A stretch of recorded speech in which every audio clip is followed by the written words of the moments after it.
currently the vanilla walk is still in step mode. So we can see here, this is our vanilla walk. We got the base motion in there, the base poses, the contact down, passing up, and then the next contact, and we've cycled the whole thing. So this is where we're at the moment. It's a pretty decent start. Is it perfect? No, there's definitely some things that are going to come up and are going to have to be changed. But when we are first starting out, as long as we make sure that these key poses, again, the contact down, passing up, and contact, as long as these are working and are appealing and we feel that proper weight shift as the character walks, that's going to be the most important thing through this. And then when we go into splines, then we can really work on getting the arcs and curves and all of that good stuff in there. So at this point, everything is pretty much working. Everything is good to go. So let's just hit splines and see what we get. And this is the moment that every animator dreads. The hit splines and see if it breaks. So I'm just going to go into auto tangents here. So I'm going to my graph editor, clicking auto tangents right there with all my curves selected. And it looks like for some reason I've got some extra keys in here. Get rid of those, make sure those aren't causing any issues. Yeah, it looks like there's some extra keys on that one arm. I know what it is. So you'll notice that this arm, it reset itself. The reason for that is because I had used Animbot to mirror the curves. So you'll notice they actually start here on frame 13 instead of starting on frame 1. Now, actually, this is a good demo here. So let's say you're in a situation. So let's kind of rewind a little bit. We haven't gotten into splines yet. Let's take everything step mode. We're back in step mode. Let's say you were animating your shot and you wanted to reverse your animation or mirror your animation like I've done here. So we've got the one arm, we copied it over and then just offset it. Great, haha, perfect. But now when we want to refine it, maybe we want all of our keys to still be on the same frames. So I don't want this to be on frame 13 and so on. I want this to be on frame 1 and to go through here and have a good clean cycle. How do we do this? Well, the easiest way to do this is to make sure, see, I'm just making sure my loop is correct here. My cycle itself looks pretty good. Oops, don't drag your timeline out like I just did. Okay. Cool. So my cycle is correct here. I need to get these keys here back in place. How do I do that? Well, if you have infinity keys, like I have here, you can see how the curves extend forever. I can hit S to set a key and it keyed that pose exactly where it is. But, and this is the annoying issue, now all the keys in between here have been messed up. See how the curves used to be? I hit S, now all the curves change because we've just added a key and it's messed things up. So I want to just add keys here and match all these positions the way they are without affecting anything. I want keys on frame 1, 4, 7, 10, right there, animated on the same pose I had before. The way you do this is with baking in Maya. So baking in Maya is essentially a way of taking animation that is created through non-keyed methods. So for example, infinity keys. It is animated in here, but there are no keys. It's just infinity curves. Constraints. An object that is constrained is moving and is animated, but there are no keys. By using baking, what we can do is take that non-keyed animation and turn it into keyframe animation.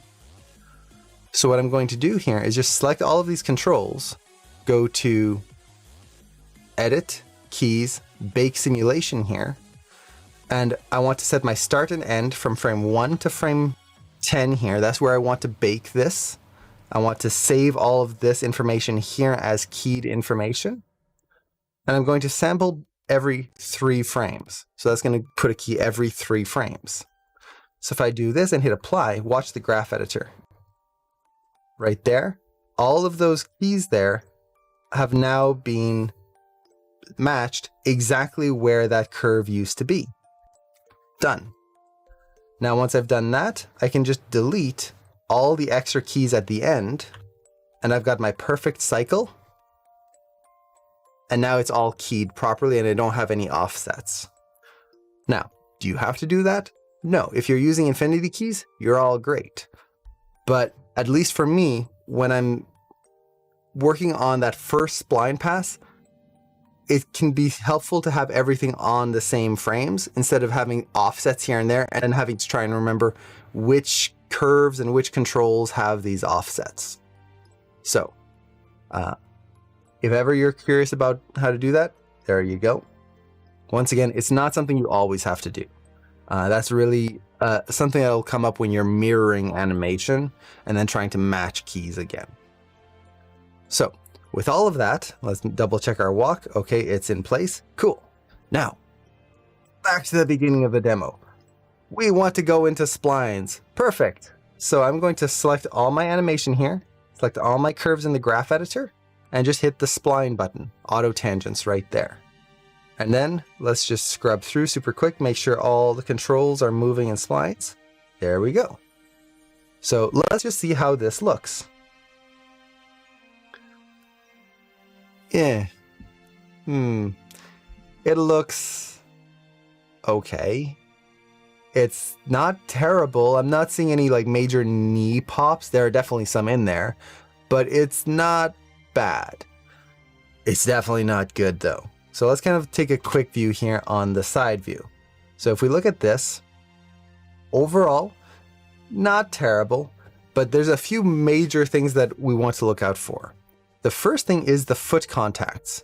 When the feet contact, typically you're going to have kind of 2 main methods for a vanilla style walk. The first is you're going to have your contact frame, and then the next pose, next frame, it's going to be flat on the ground with the toes slightly up, and then totally flat. So you're going to have that contact 1, 2. Or if you're animating a slightly slower walk, you're going to have a contact frame, 1 frame up in the air, next frame flat, then the toes. So contact 1, 2, toes. So you're going to have one of those 2 methods typically for a vanilla style walk. If we look at this walk, here's our contact pose, foot still up in the air, next frame, foot still up in the air, next frame, the foot has come down totally flat and boring. We don't have that overlap in the toes. So already that's going to be a huge negative in our walk because it's going to make everything feel very soft and boring. Next thing, just starting with the feet, is when the feet pick up off the ground, there's this moment here where the foot is rolling up and then it just kind of floats away. You can see it roll up and then it just kind of goes and just kind of zooms off without any like push off or any weight in there. It just kind of floats in a linear line away from the ground there. That feels boring. There's no weight, there's no energy in there. So what else do we typically see here? The arms are okay. I definitely need to push the arcs in there a little bit. But then the other thing we're noticing is a lot of knee pops. The knee pops are coming from the feet not working correctly, like I said, on the contacts and as they push off. But we're also potentially noticing some knee pops like right here. See how that knee kind of snaps forward a little bit right there? It's not a huge one there, but then we get this one here where it goes bent, straight, bent. Right there. We get that kind of motion. So we want to definitely fix that. Knee pops are typically, here's another one right there. It's bent and then it snaps to a super straight right there. Knee pops happen when your animation or when the knee is changing direction too quickly, or is, how to put this, the spacing of it feels like it is accelerating after changing. in direction. So for example, if I'm going to go this way and then turn, instead of easing out and then building up energy, I go over there and then boom, pop out. It's almost like someone knocked the knee back. So we want to watch out for those. Now let's look at the front view here.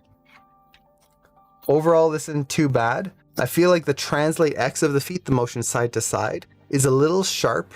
So we'd have to change that. But aside from that, the front view is looking pretty good overall.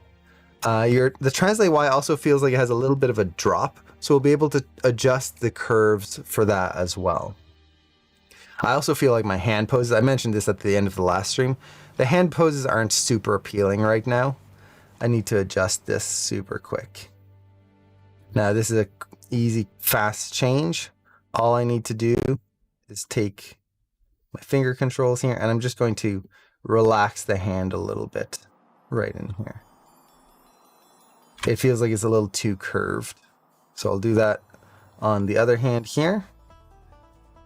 And then we should be done with that.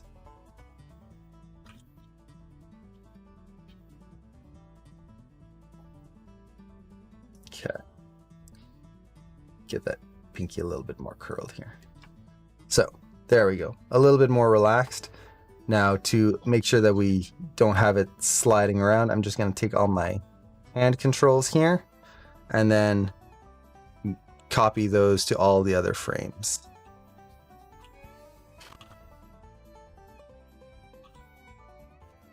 There we go. So those hand poses have now been changed. Good to go. Cool. So with that, everything is working pretty well. Now there is another issue here, and this is not always a bad thing, but in my case, it's probably going to be a bad thing. And it's probably hard to notice here, but my foot strides, the stride length, how far the foot moves forward, is not symmetrical. It is not moving in the same way and the same distance. So if you actually look at the gap here compared to the gap here, it's ever so slightly shorter. And let's actually just show this here. I'm going to create a polygon cube. Let's just move that there. And then take this, move that to the back of the heel. I'm looking at the side view right now to line this up. Okay, so that's the distance between my feet here. If I bring this cube back here, notice how it's just a little bit shorter. Now, is that a bad thing? Not necessarily. Walks are definitely not symmetrical. If you watch real people walking, they will usually favor one foot a little bit more than the other, which is interesting because it adds that little personality to the walk. It's also the reason why if you ever get lost in the forest or in a desert or something like that, even if you try to walk in a perfectly straight line, more than likely you're going to end up walking in a circle. And it's why getting lost in these types of places is very, unless you have like wilderness survival skills, you're not going to get out because you're just going to try to walk and one step is slightly longer than the next. And over time, you're just going to go back into a big circle. So let's say we want to fix this. We want to make sure this stride length is pretty much equal, if not the exact same here. How do we do this? This is one of the big things that when you have to adjust this, it can be, you're guaranteed to walk in a circle, the planet is a sphere. I like that. That's really good. Eventually, you're always going to get back to where you started. If we want the stride length to be the same, we can change that. But it takes a little bit of, what would be the right word? Just a little bit of thinking of how to approach it. And it's one of those things that when new animators start trying to do this, it can really throw them for a loop. And I see a lot of people just have a lot of trouble with this. So the first thing we want to do, well, actually, let's do this. Let's do it the easy way. I'm just going to move things forward. Okay. So this frame, oh, I wanted that stride length to be further. Okay, great. I'll just make this a little further there. Done. Well, now that foot slides back here. Oh, dang it. That didn't work. Okay, well, I'll just go into the graph editor.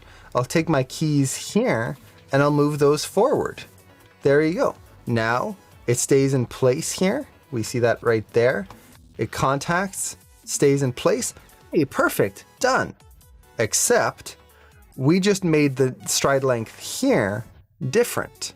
So now the first key and last key don't match up because we took all of this and adjusted that animation. So now all of this is messed up, and over time, you're gonna see if I animate this going forward, the next contacts here are going to be severely messed up. That little change is gonna propagate throughout every cycle, every repetition, and it's just gonna get worse and worse and worse until your legs don't match up anymore at all. So, how do we do this? How do we adjust the stride length without messing up the rest of our animation and then having to just do all of this math and complicated just reanimating of everything? Well, it's just keeping in mind the relationship between keys. That's kind of the big thing here. So let's undo. Okay, cool. So I want to make my stride length the same. Well,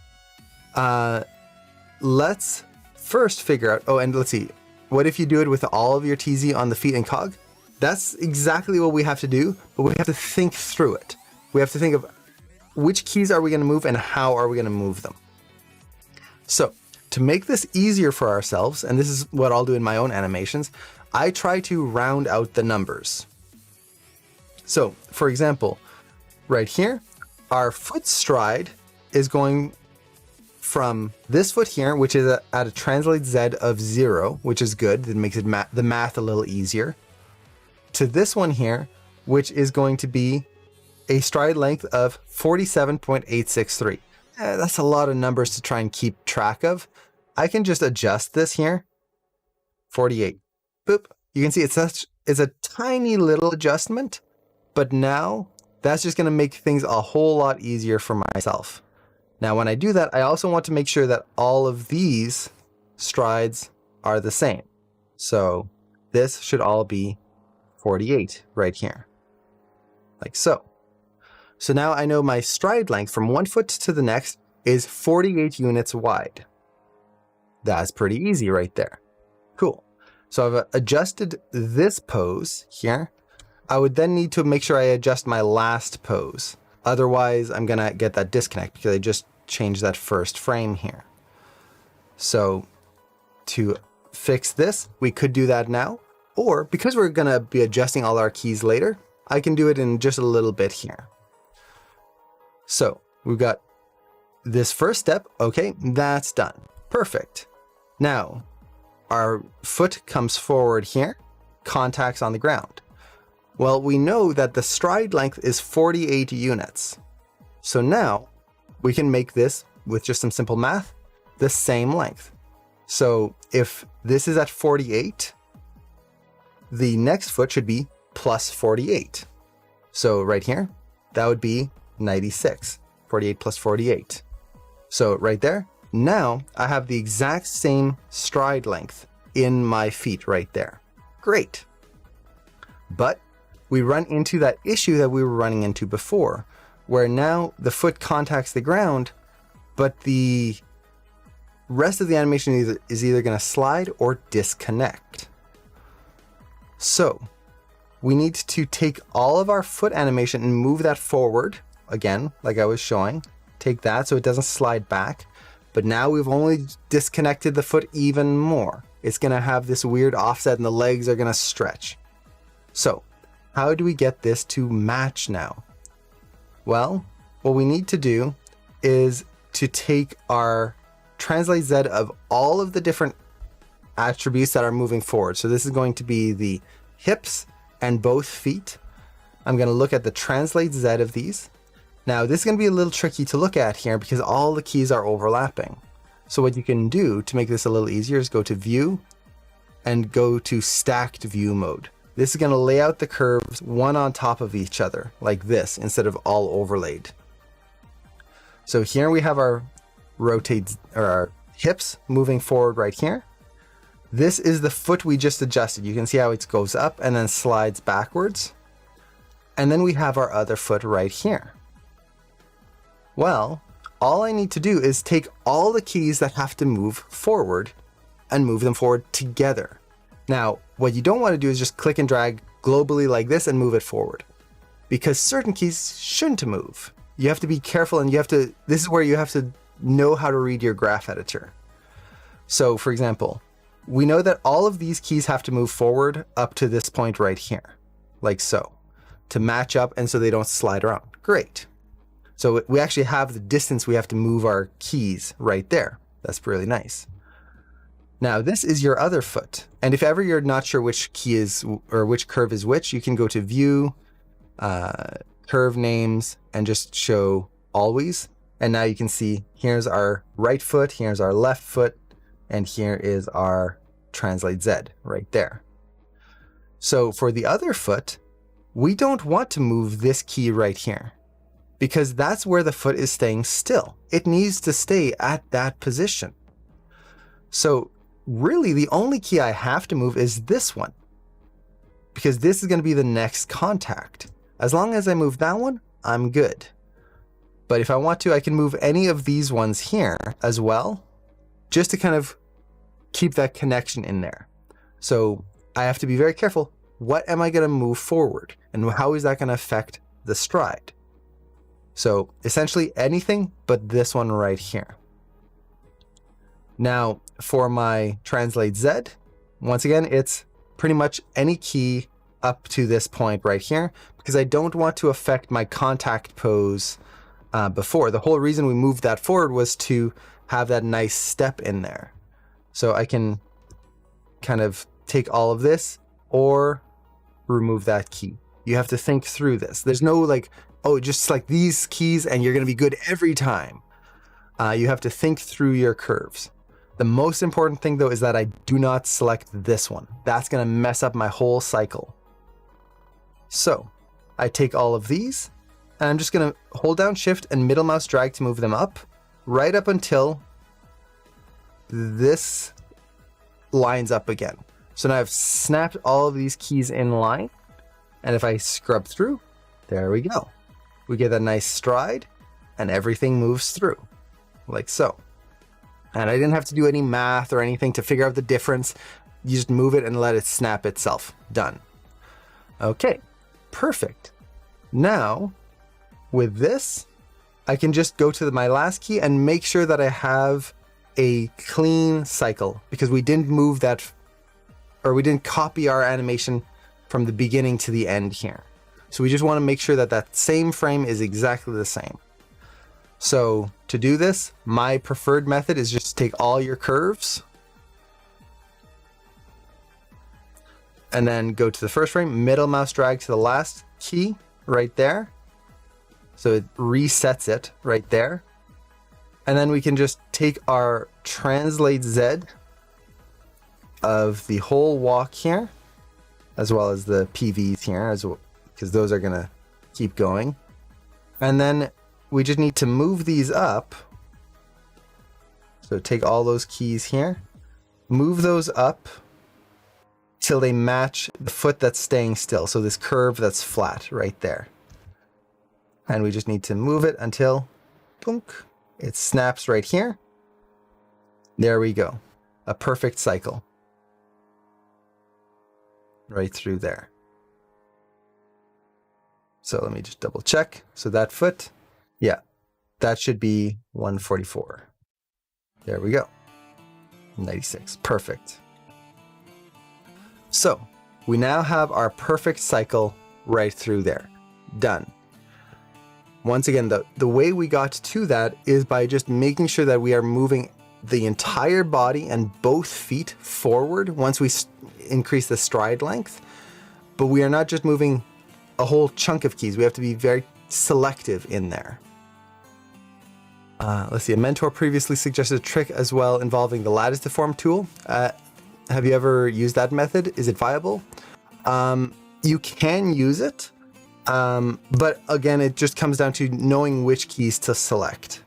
So the lattice keyform or the lattice deform tool is essentially in the graph editor. Let's turn off curve names. We don't need to see those anymore. The lattice deform tool, if I select a selection of keys here, I can turn on this lattice tool, that's this button right here, and use this to adjust my curves kind of globally as a whole right there.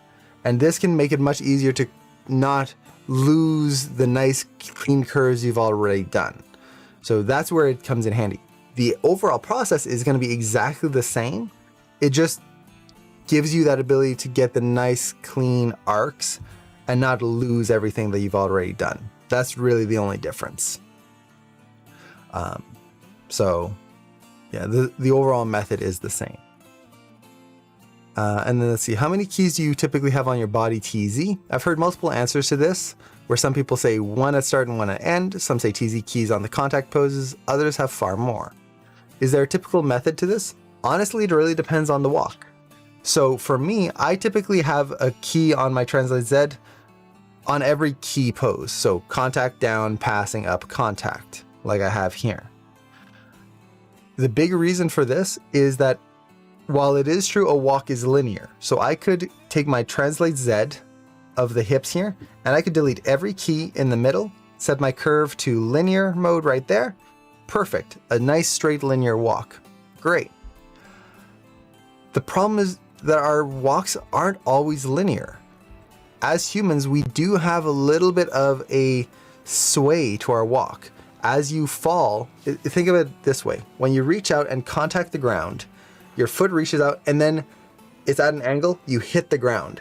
That's going to slow you down. You're going to essentially hit the brakes slightly. You slow down, go down into your down pose, and then as you push up, you're building energy and you're speeding up.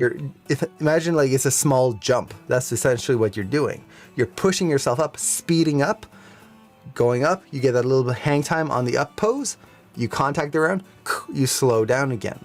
So you're actually going to have a slight curve in that walk. Speed up, slow down, speed up, slow down. That's going to be more natural. A linear curve is kind of what we aim towards because we don't want big changes. So it's mostly linear. So honestly, it depends on what you're going for. Now, the big thing that this comes in handy with, this kind of linear curve, is when you're doing a video game cycle. This is where it's most important, because a video game cycle has to move at a very specific pace. Let's say you have a run cycle. The run cycle has to move at 600 units per whatever measurement of time they're using for that game. So within a certain amount of time, let's say 10 frames, it has to move 600 units, let's say. Well, in that case, I would want to make sure that I have within a certain amount of time, this moves a certain distance and have that nice straight line in there, because the game engine is going to be animating it linearly. So if I have some speed up, slow down in there, it could potentially damage the collision detection, any animations that have to connect. It's going to be a pain. So you usually want that to be perfectly linear through there. And then if you're going to make any adjustments, you use those using smaller controls like the hip control or one of the IK controls to create that slight offset. So yeah, that perfect linear method I will use in games, but when I'm doing more feature film, TV style work, I usually just keep the keys I have here because then I can make the slight adjustments if I need to.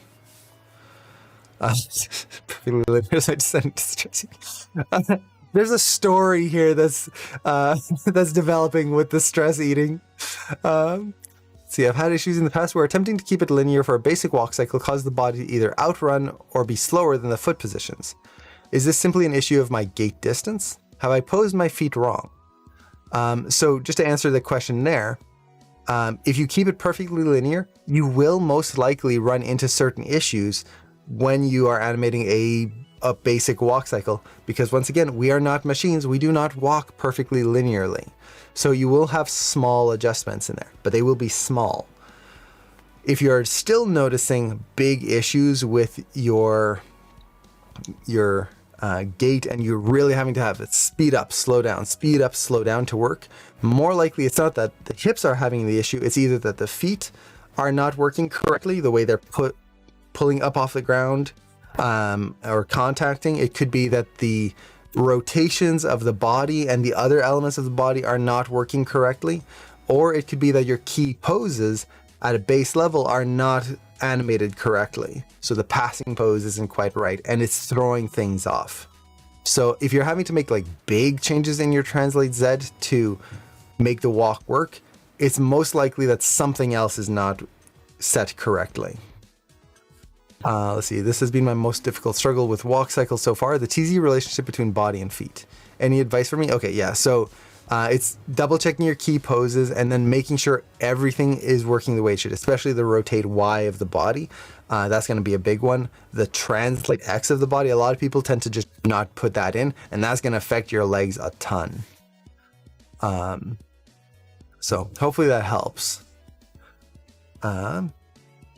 Let's see, I'm pretty sure Aloy in Horizon Zero Dawn has changes in her run cycle animation TZ, but probably not her actual character position, just an oscillation between steps during the cycle. Exactly. So that in game animation, you do want to have that natural feeling. Otherwise, once again, you're going to have that robotic motion, but you're going to do that in different controls. The base motion, which usually in game animation you do with the root control here, this is going to be perfectly linear. No deviation, straight line.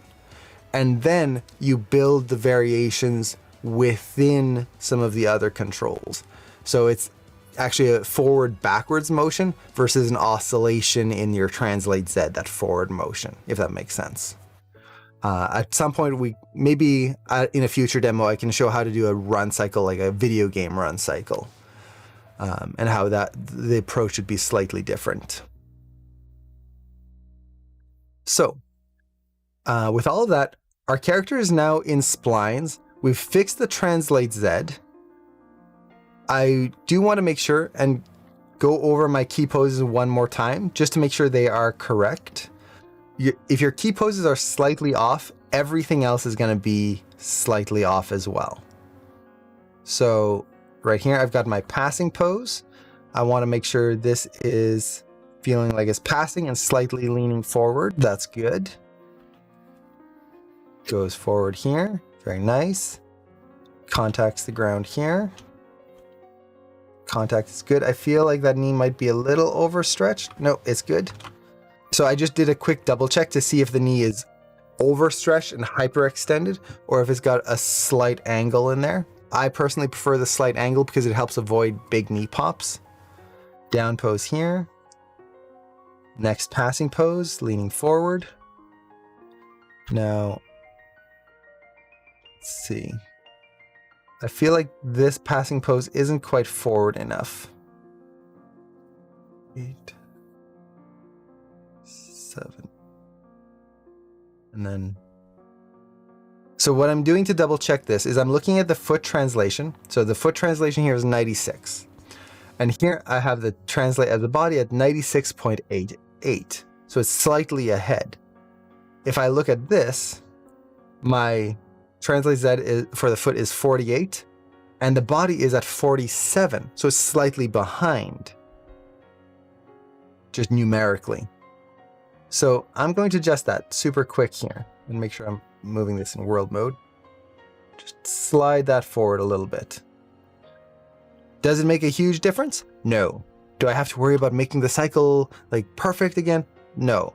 This is just making sure that things are staying at a certain relationship with each other. So we've got that. Now you'll notice that my curve here is a little wonky. It's not perfectly linear. We can see that right here.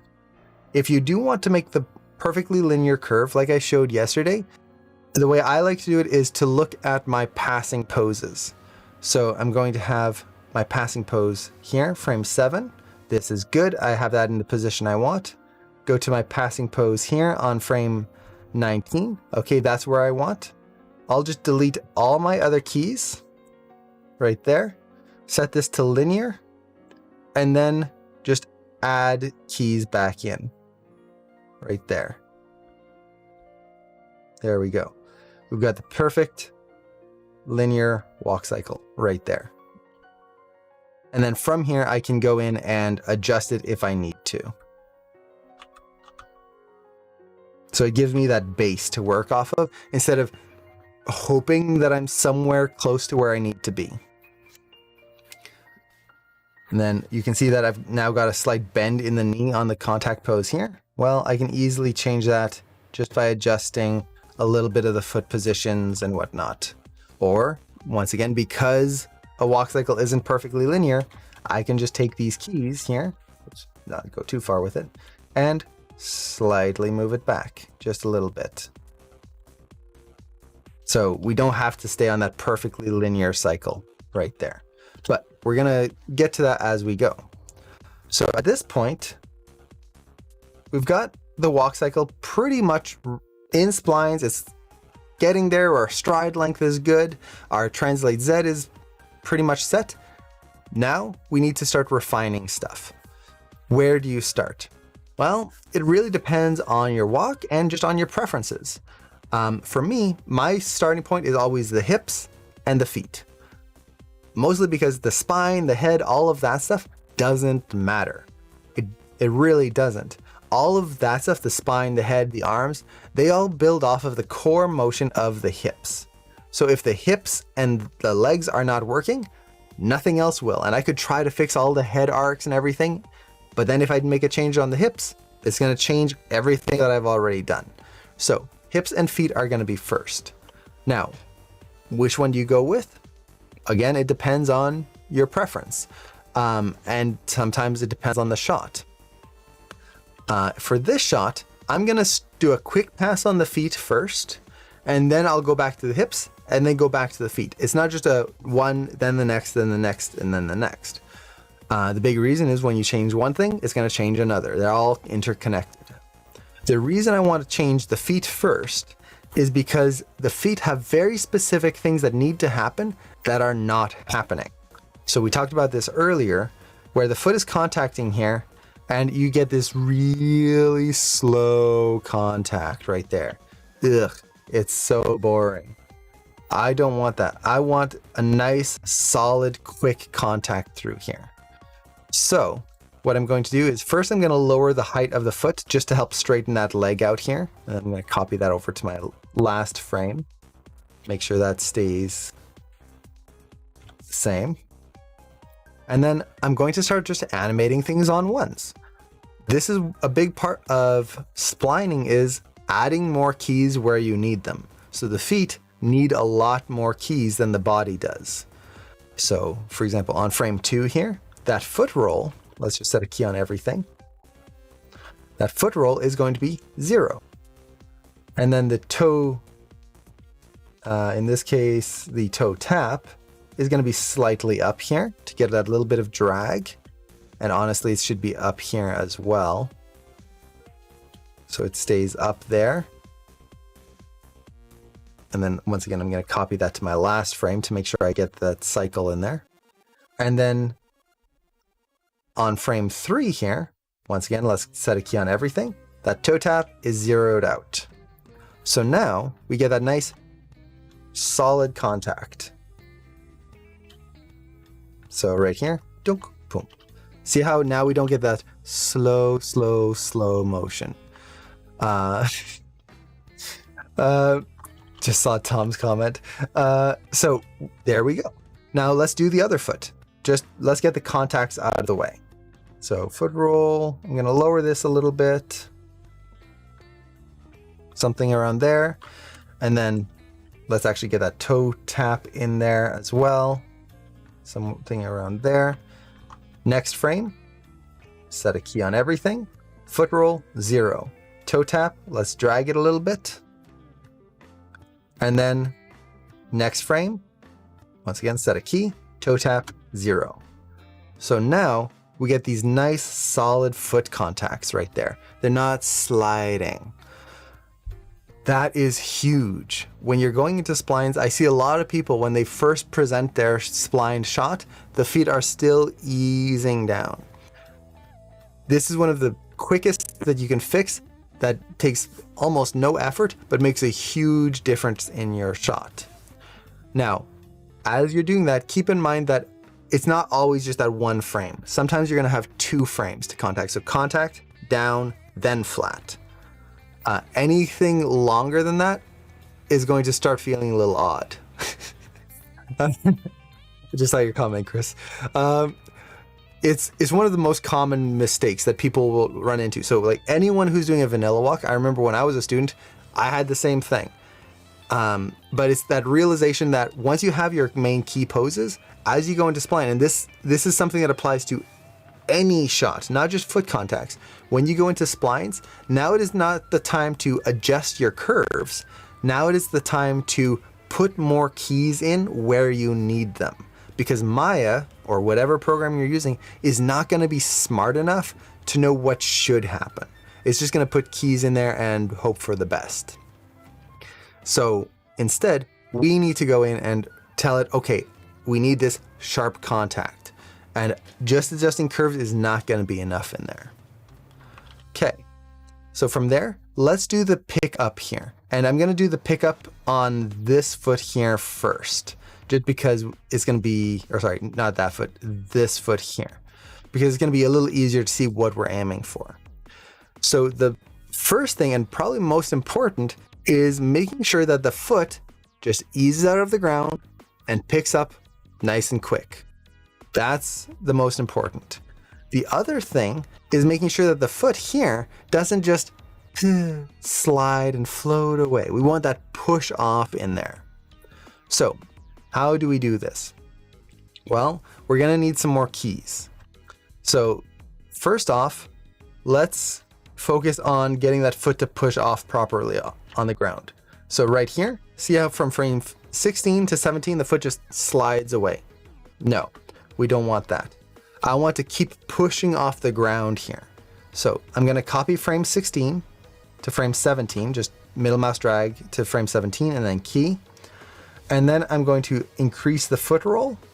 And on this rig, the attribute is called foot brake. Essentially, this controls at what point the toes are gonna start leaving the ground.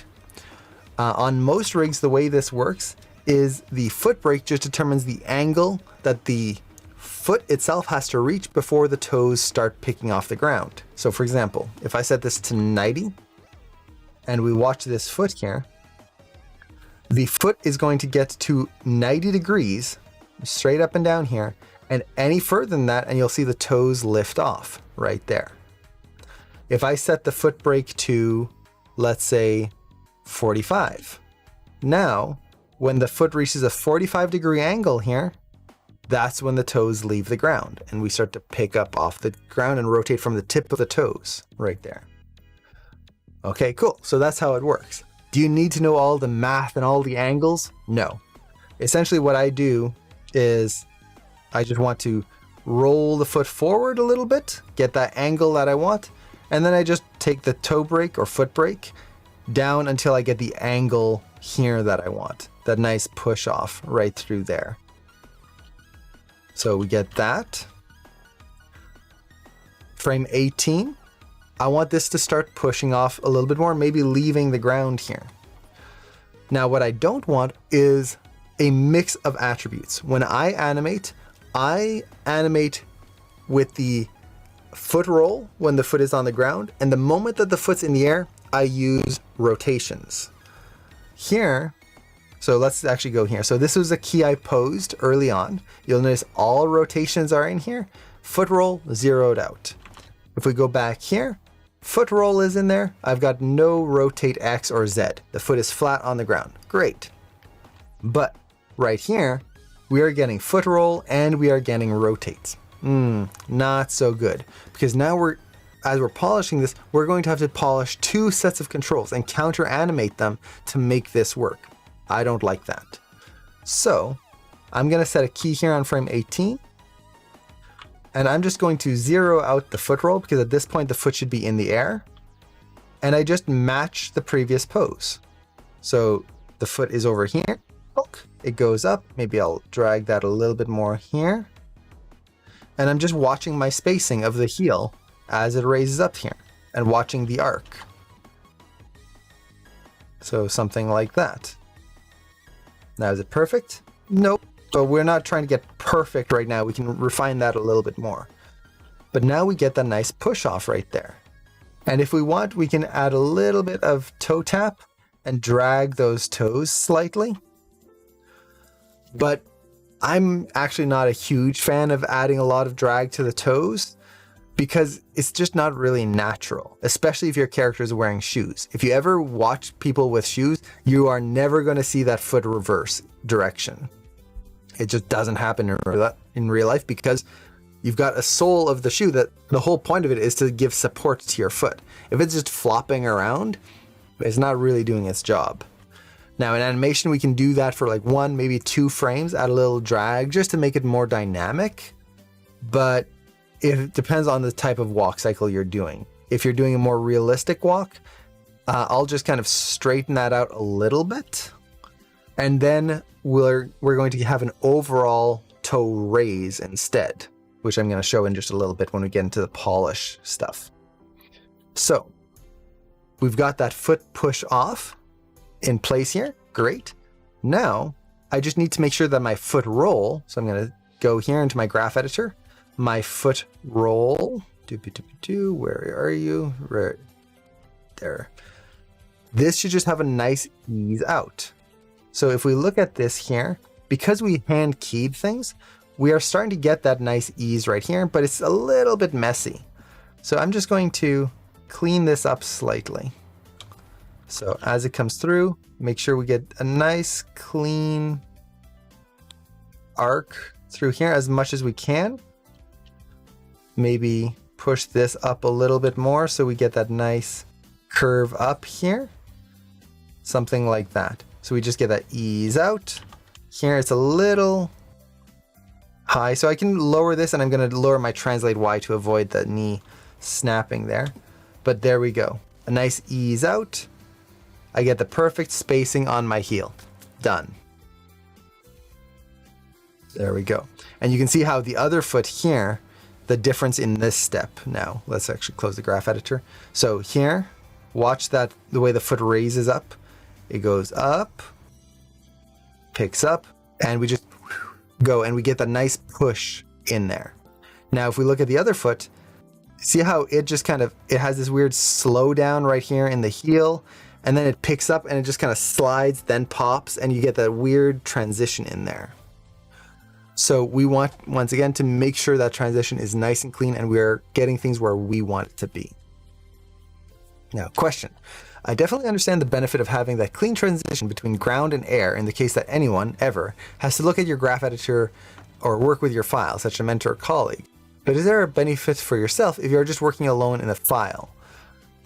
Honestly, when you're working on your shot, the graph editor, all of these things, they are a tool that you use. You do not want to make your graph, let me put it this way. You don't want to animate with the goal of making your graph editor beautiful.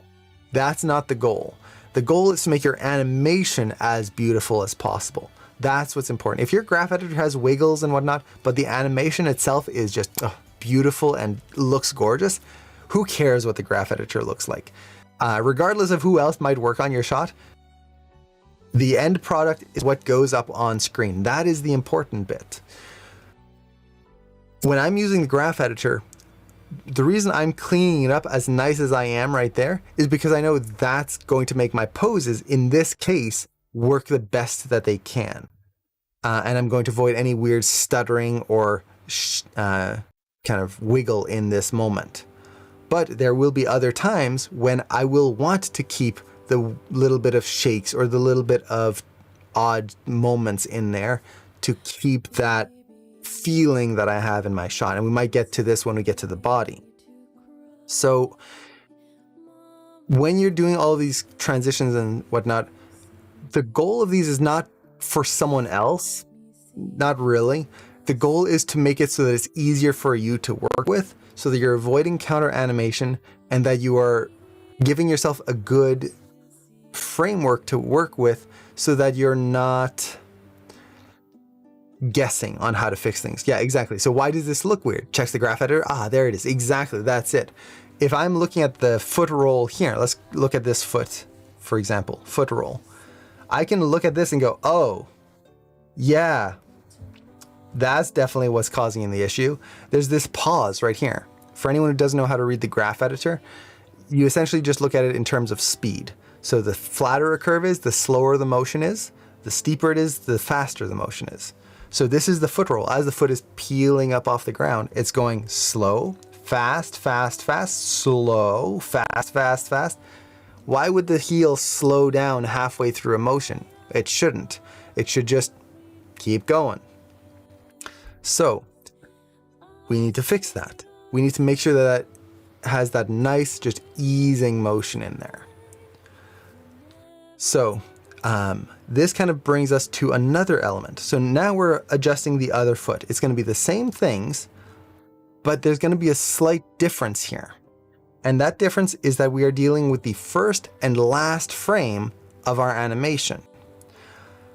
Now, depending on what kind of curves you work with when you're splining, this may not be an issue, but for most people, we tend to use auto tangents, which is just the way Maya calculates the way the curves will work. And the one problem with the auto tangents is that at the beginning and end, you'll notice that the tangents are flat. And this goes for any curve. And this is a big issue with your Translate Z. If you're not careful, if I set this to auto tangents instead of linear, look at that first key. See how it's flat right there.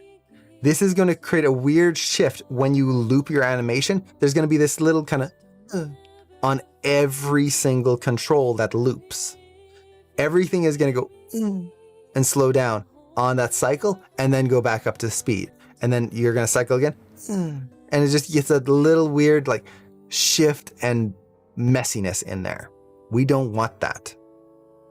So in the case of the translates, I'll just set this to linear, done.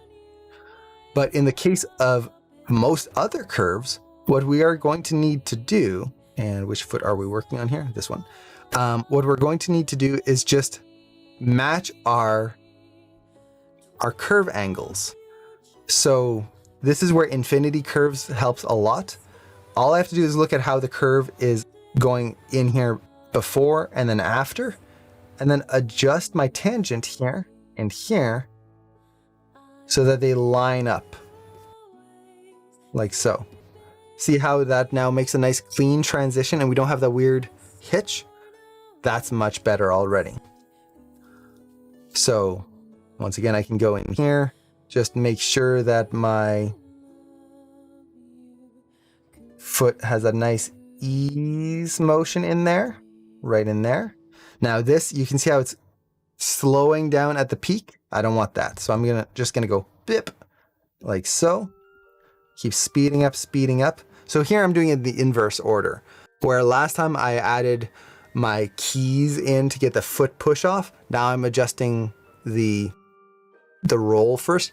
Whichever way you go about it is fine. There's no like specific order you want, as long as you can mind that you have to do all the steps for the step.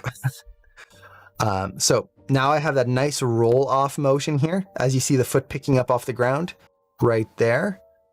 Look at that heel. The spacing is nice and you just get the nice ease out. Faster, faster, faster, done. Okay. From there, we go into the actual pickup here. And we have to set our keys properly. So same thing as before. I'm going to middle mouse drag from 4 to 5 here to copy that key. And then I'm just going to push the foot roll and adjust the foot brake.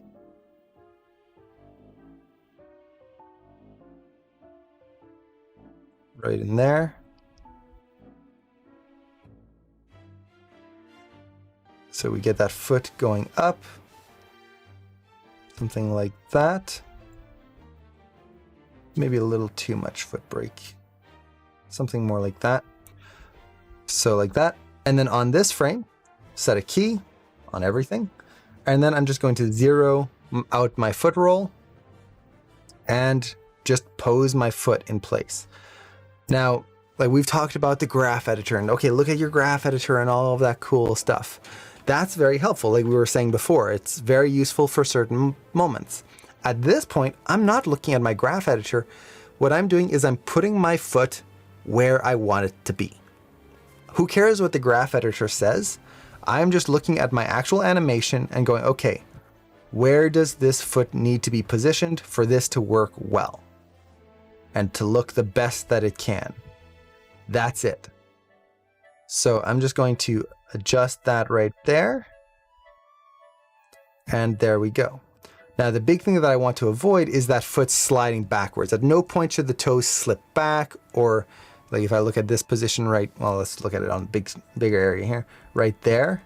I don't want those toes to slip backwards like this, like that. That's going to make the character look like they're walking on a very slippery floor. So everything should just be moving forward through this.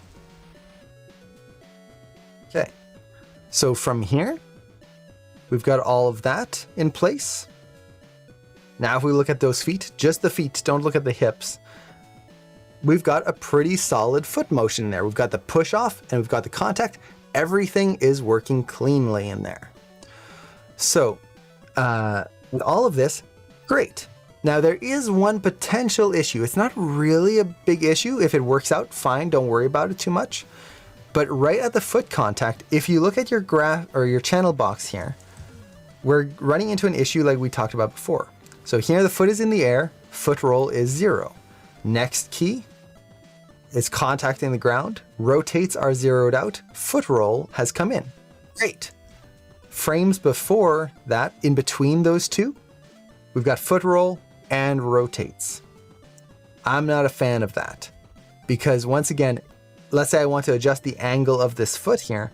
Okay, well, I have to adjust my rotations, but then if I also adjust my foot roll, that's going to affect things. I've got two sets of controls that are determining the position of this foot. Not good.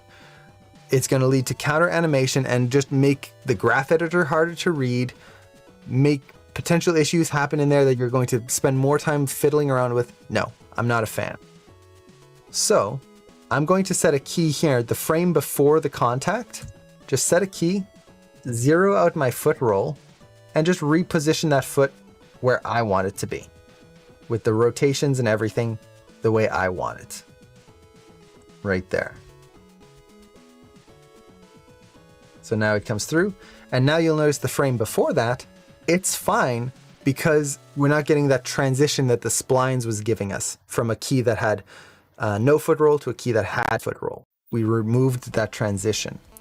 And at this point, I just need to lower this foot to kind of push that arc a little bit more. So we get that arc right through there. Let's lower this foot just a little bit as well here. I'm not worried too much about the exact foot arc yet. We're going to get into that.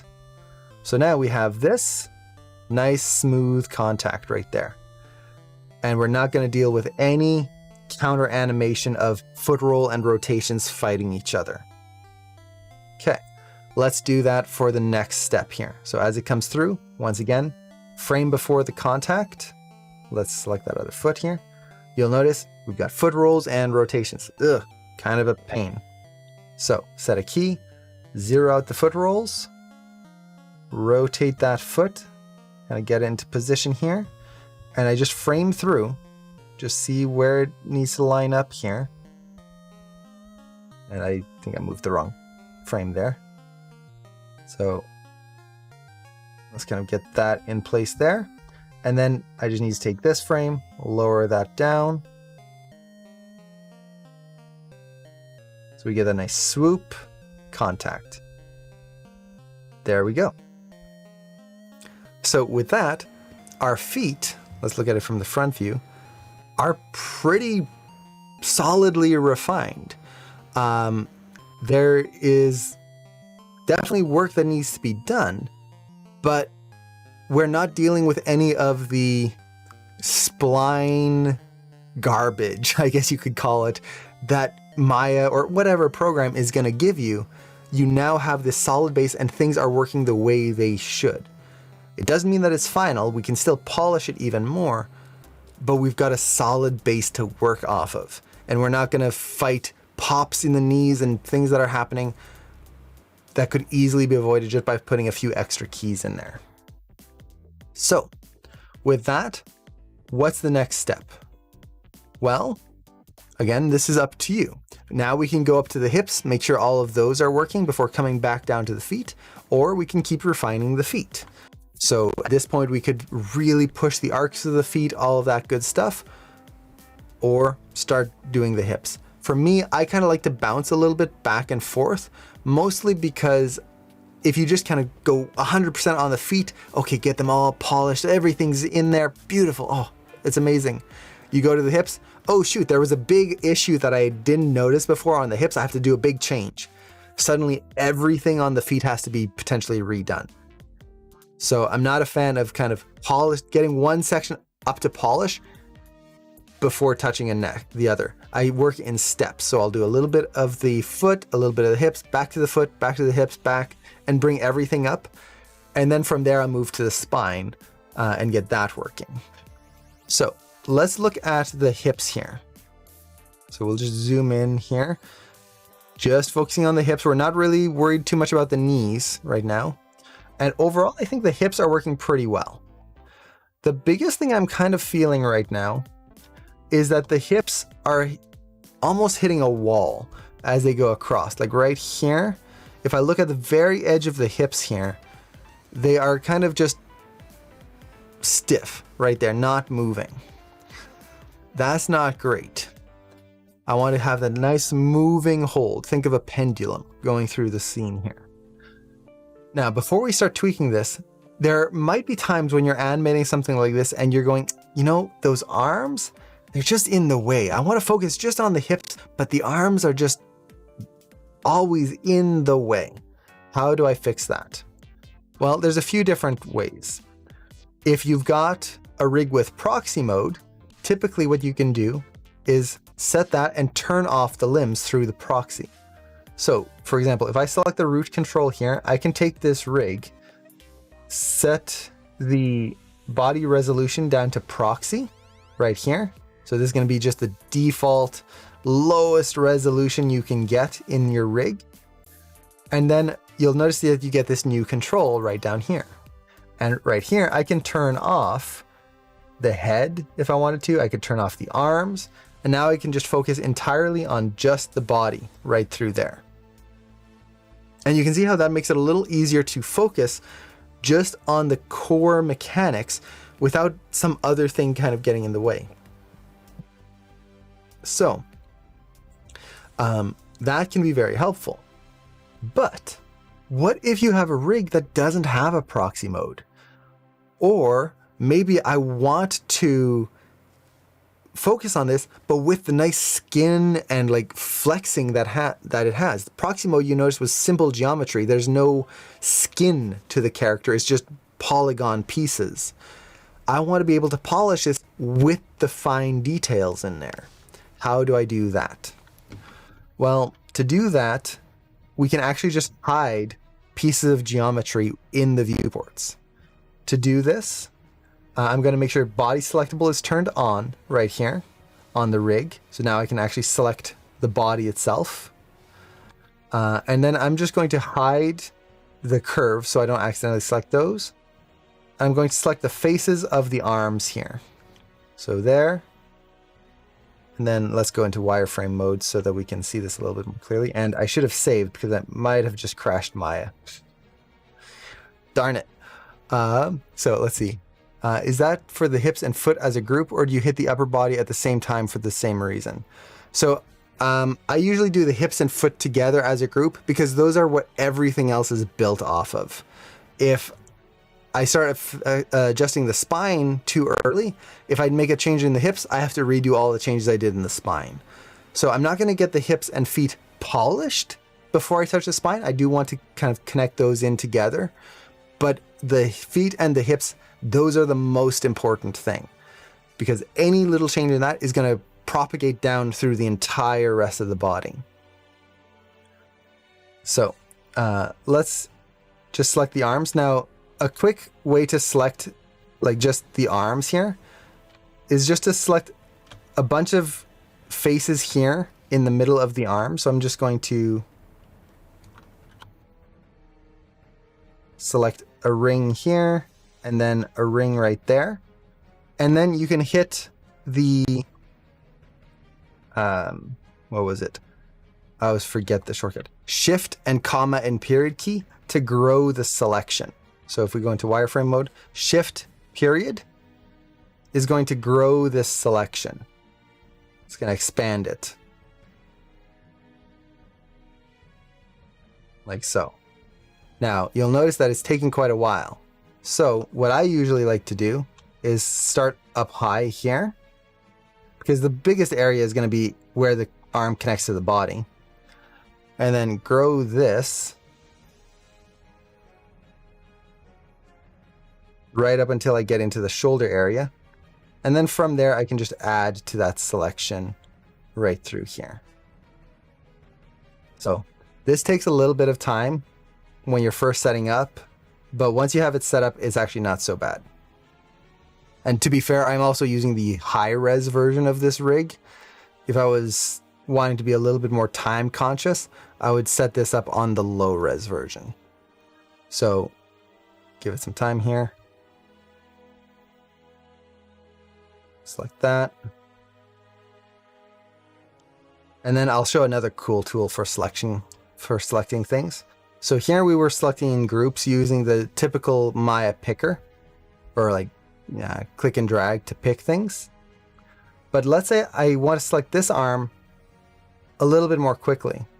What I can do is just position a point where it's not overlapping anything and use this tool right here. This is the lasso tool. And what I can do is just draw a selection right through here. And that'll select everything within there without having to like click and drag in sections. I was taking a little bit once again because it's high res mode here. So give it some time.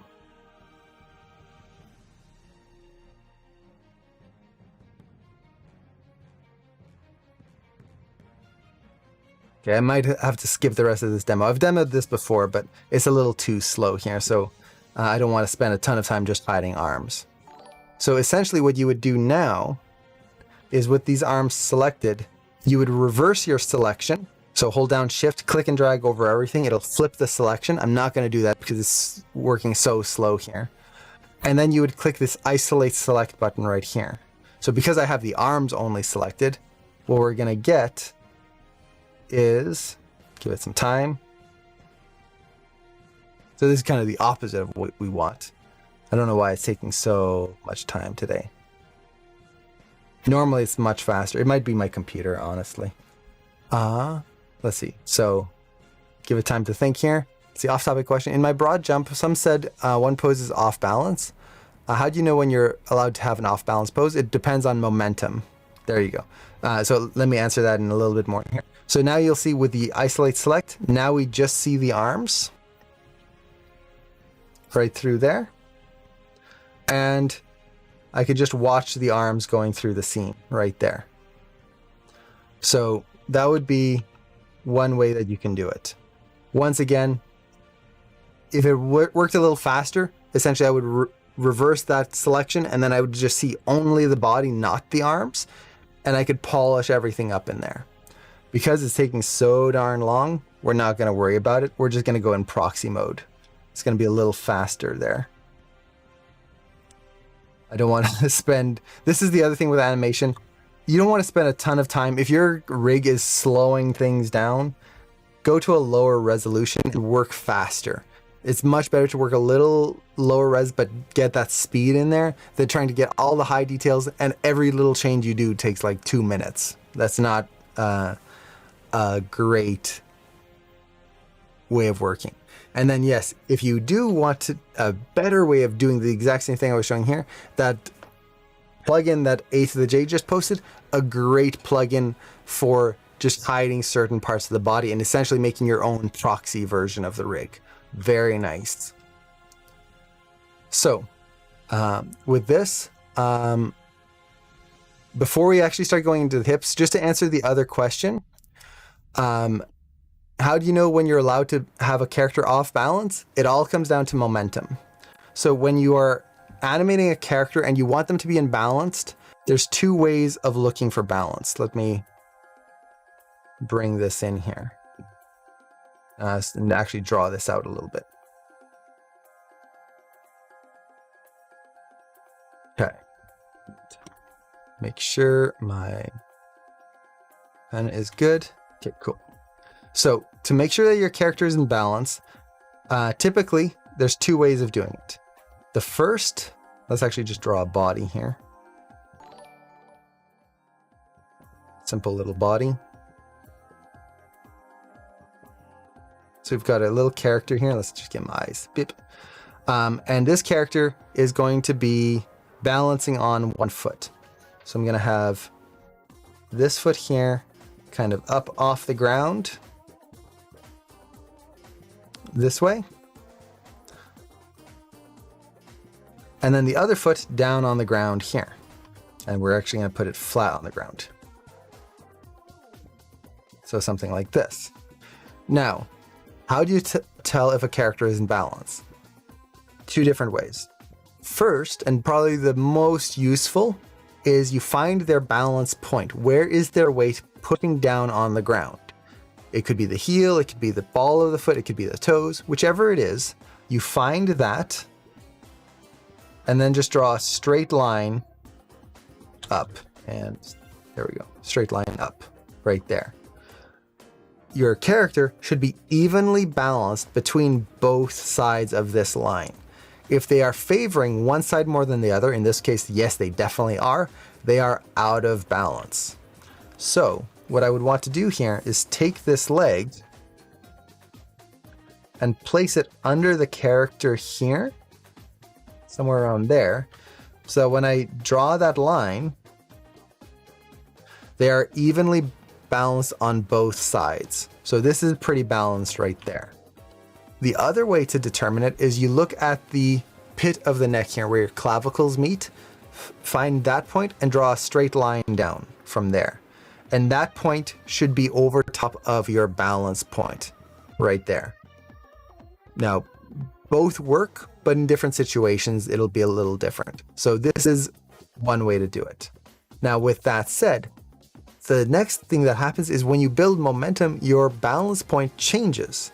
So for example, if you see a character running,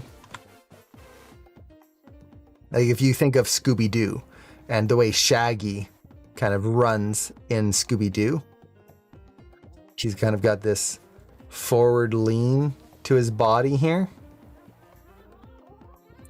like so. Is that going to be in balance? Well, not really, because your balance point is going to be back here and most of the weight might be forward. Or if you've got a character, well, let's stick with the run for now and then I'll show another example. So you have this, your balance might not be correct anymore, but it still works because your character is moving forward. They have forward momentum. So they're actually staying in balance here.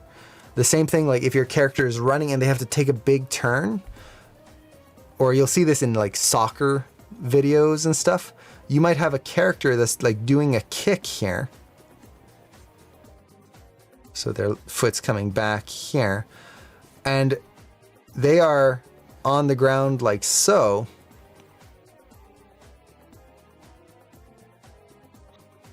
Going in for that kick, they are way off balance, but it still works because they've got the momentum of the run going through there. So a good example of this is a bicycle or a motorcycle. If you think of a motorcycle, it's a big heavy machine on two tiny little wheels. And when you balance that, you want that balance to be over top of the wheels or else it's just going to fall over. Makes sense. But when you are racing your motorcycle, so let me just find an image here. So for example, here we have a motorcycle. You can see balance is over top of the wheels. Okay, great. But when you start going really fast, suddenly, and for some reason that image doesn't want to open for me. Interesting. Oh well, I'll just have to drag it over. If you're going really fast, suddenly this is in balance. The character is taking a turn so fast and with so much momentum that they need to lean over in order to stay balanced. If they were to try and take that turn while they're straight, all of that energy would just throw them off of the motorcycle. There would be no way that they could stay straight at that speed. So momentum plays a huge part in your balance. So in the case of your jump, as your character is running, there's no like secret ingredient to this. There's no like, okay, just look for this line. You have to just kind of by feel. If they feel like they're going at the right speed for that angle, then you're good. So I hope that kind of makes sense there. When you have a character still, we just look for those lines, either from the foot or from the neck. But when your character is moving, then we want to throw that balance off slightly in order to get the momentum in there. Let's see.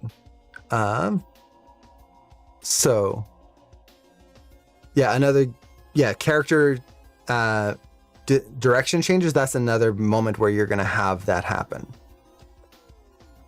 So going back to the hips here, if we're looking at those hips, we're just going to look at this here.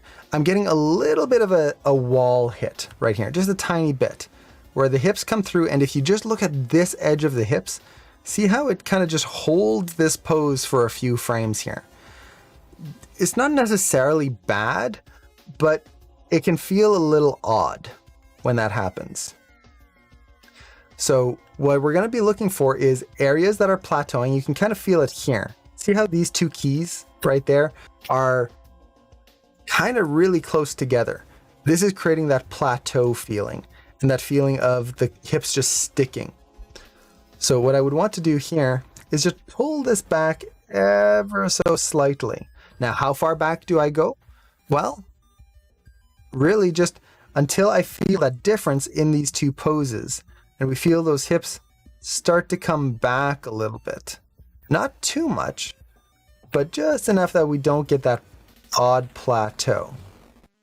Now, the next thing that we need to look out for, like I mentioned earlier, is the start and end of your animation. See how the curve doesn't match up here because the auto tangents is flattening out. So a good first step when you're starting to adjust your hips is to go through all of your curves and just make sure that they are actually working correctly. Like right here, just do this. There we go. And here's a little bit of a plateau right there we're going to have to look out for.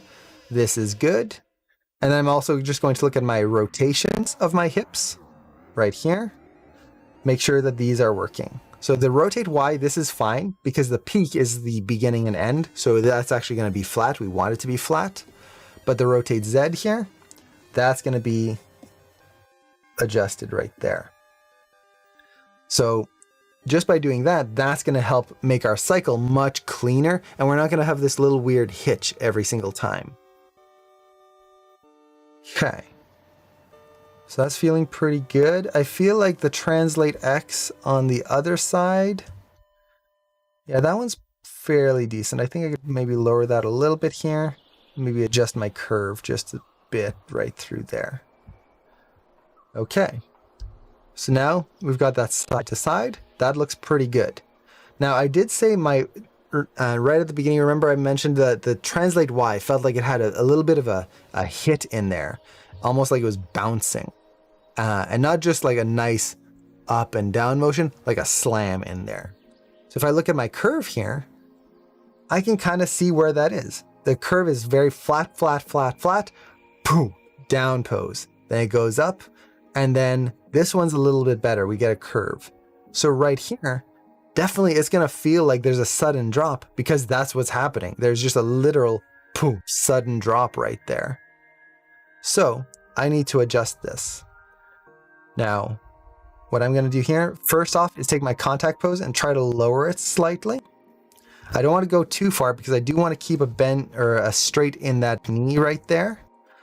But when you're thinking of straights, keep in mind that a straight is not always hyperextended straight. So for example, this leg here, technically that would be perfectly straight.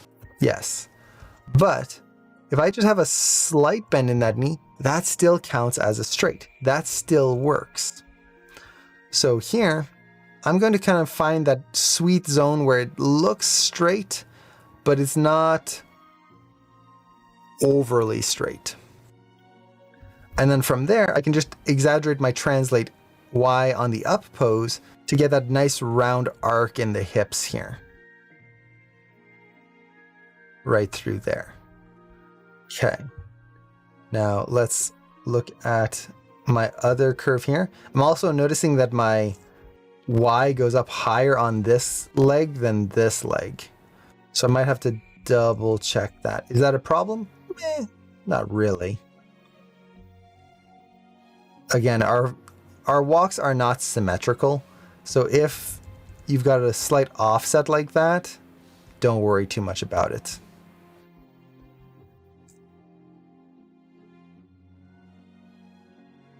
Let's try to exaggerate that up a little bit more.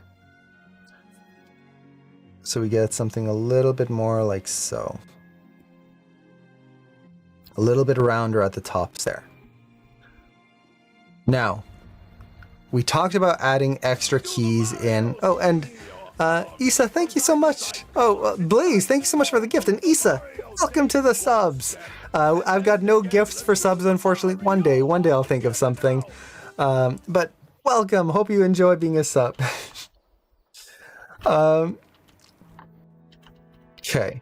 So the down pose, I'm also noticing there's quite a big difference here from one down to the next. So I might adjust this a little bit as well. There we go. I don't want to make it perfectly symmetrical, but I do want to just get a little bit more of a similarity. Otherwise, the character can start to feel like they're limping. Okay. So once again, I'm just looking at the hip motion. I'm trying not to look at the knees too much right now, aside from making sure that the knees aren't breaking. So for example, on the contact pose, I want to make sure this is straight and this is bent. I'm going to have to adjust that. But for now, this is pretty good. Okay.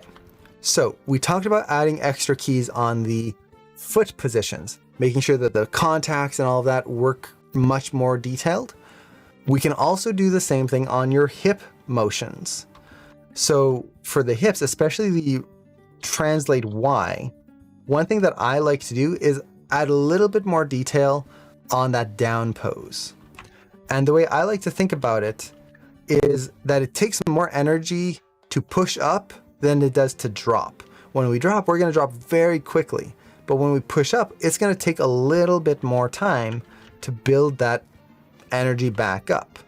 So something I can do is just add a couple of keys through here and just adjust this a little bit so that we get a little bit more ease out right here on the motion going up right through there, and that the down has a little bit more of a drop into that down pose right there. Or I could even push it this way even more. So that nice quick drop, and then we get that slower raise up here.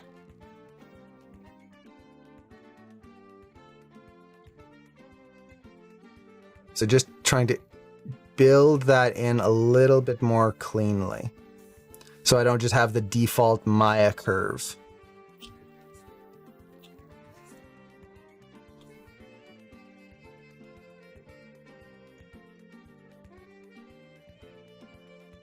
So something a little bit more like that.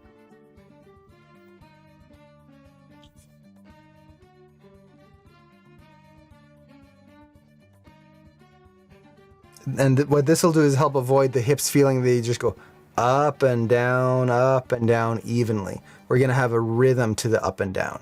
Fast and slow, even if it's just slightly. Okay, so we've got that. So that's the translations. Let's go into the rotations. So the rotations of the hip here. Once again, we're just going to double check everything, make sure that the curves make sense. And overall, I think these are going to be pretty darn solid. So my rotate Y, that's a twist. Overall, I feel like that works pretty well. I'm not really feeling too much of a plateau in areas. If anything, I feel like maybe it's moving a little too fast right here. So I might slow that down on the passing pose just a little bit. It's going to make it a little bit more linear right there. But what I want to avoid is the mechanical like chunk, move, chunk, move, chunk, and that kind of just one to the next, to the next. I want a little bit more of a rhythm and a flow in that Y motion. So by making it a little bit more linear here, I'm going to get that in there. And then maybe this is holding a little too much right there. Just a little.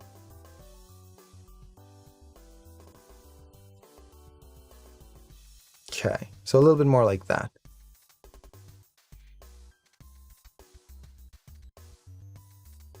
Okay.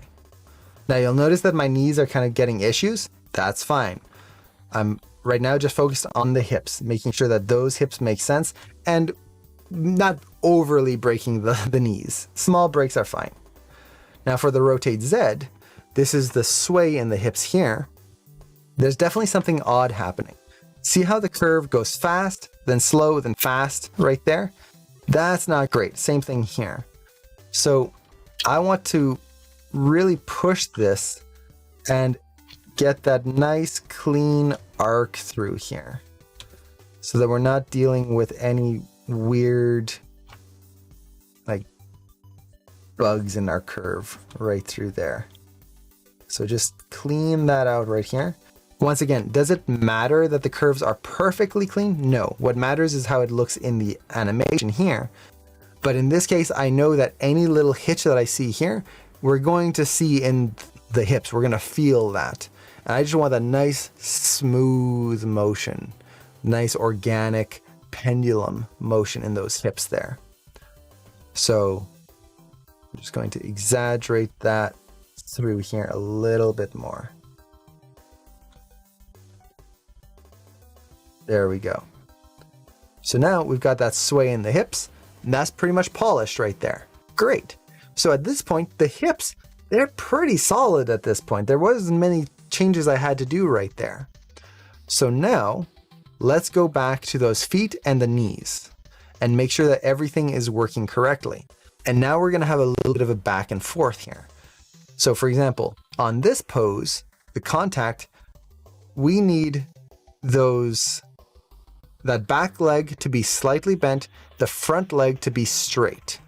And I would say the front leg is pretty straight. I could go a little straighter than that if I wanted to, but again, we don't have to go hyperextended. But that back leg, it almost feels straighter than the front leg right now. So what I can do is just take my foot roll and increase it. Bring that foot up higher, right there. Now we get that bend in there. I'll have to watch my curve right through here. Make sure that I still have that nice ease out right through so it doesn't just kind of speed up and slow down. But we still do have that, so we're good. There we go. So now we get that, goes through. Let's go to our down pose. This feels pretty good. Let's go to our passing pose. Leg is slightly straight. Good. Not fully straight. Then we go up into our up pose. Nice straight leg. And now we come back into our contact pose. And once again, this knee needs to be, this knee right here needs to be a little bit more bent. So I'm going to take my foot roll. Just push that up here. And once again, just keep track of that ease out right there. There we go. So with that, we've got that motion pretty much in place. Okay. Now, before I go into knee pops, we also have to look at the front view of the feet. We didn't do that earlier. Let's actually set the rig back into high res mode here.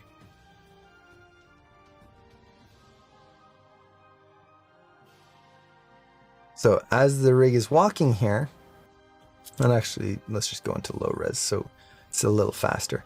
So if we look at the foot here, there's kind of a little bit of a hitch in there. So this is where at this point I can start tracking my arcs. I didn't track my arcs earlier because I didn't know what was going to change. If I changed something on the hips and then jump back into the feet, all the arcs that I spent so much time getting perfect might change. At this point, I'm pretty solid with those hips. They're pretty good. I can now go through and adjust the rest of the animation and start getting to more refinement. So for this character, if I select the square under the feet here, I can just track the hips. And personally, I like the Animbot arc tracker. It's one of my favorites, but I'm going to show you how to use the Maya arc tracker here. The Maya arc tracker isn't the best. I will admit that right off the bat. It's very slow. It's kind of clunky, but there are a few things that you can do to help improve the overall tool. First off, only ever create one or two and then delete them when you're not using them. So I'm going to select this foot here, go to visualize, create editable motion trail. And here's our arc. Let's actually make sure that we can see that in the side view here. So motion trails, and then the front view, motion trails, and make sure that I actually turned on there. And then I'm going to change the background just so we can see it a little bit more clearly. So there's our motion trail. Now, one thing that I like to do with this is you'll notice that the default behavior for this tool is what's called past future. So essentially, the curve here before the point in animation is going to be red, and everything after is going to be blue. So I can easily see what happens before, what happens after. That's useful, kind of, a little bit. But honestly, I don't like that. It doesn't show me anything that's actually that helpful. So if you select your trail here, just click and drag on your trail, you can switch the trail draw mode here to something like alternating frames. Now, what you're going to see is this alternating frame pattern that makes it very easy to see your spacing and how it changes throughout your whole thing. That is much more useful to me because I can see where I might have like some issues with my spacing much more clearly there. The other thing that you can do is if you open up your attribute editor right here, you can actually change your trail color. So if I find that this just isn't showing up brightly enough, I can just change the colors right in here. So we can go much more vibrant if we wanted to, right there. You can also turn on frame crosses and make those a little bit bigger. And let's change that color as well. So now we can see the exact points of your curve, or you could show frame numbers to see which frame things are happening on right there. So there's a lot of different tools you can use here. You can also adjust the thickness if you're having trouble seeing it right there. And then if you have a really long animation, especially curves that are flowing over top of each other, you can turn on the draw frames before and draw frames after. And now it's only going to show a section of your arc as it's going through to help simplify that view. And then you can even turn it on to fade. So like that, now we only see the trail around that bit of animation. So when you have something doing like this, you're not getting like layers and layers overlapping each other. Or like from the front view here, if I turn off that draw mode, we're getting two arcs because that foot is raising back up here, overlapping each other right through. So this would be a moment where I can just turn this on right there. And now I'm only focused on one arc at a time. And this is Maya's default tool, the visualize, create editable motion trails right here. So I will admit they are not the best. Of all the motion trails available, they're pretty good, but not the best, mostly in terms of speed. But once you start exploring some of these options, especially for me, the alternating frames, they become much more useful and much more a resource that I actually enjoy using. So with this, let's actually zoom in here and start cleaning up our arcs. So let's actually start from the side view here. So one thing I'm noticing, and let's zoom in really close here, is there's this little bit of a hitch. See right here? How there's this kind of like, it's going round and then it goes up and then across here.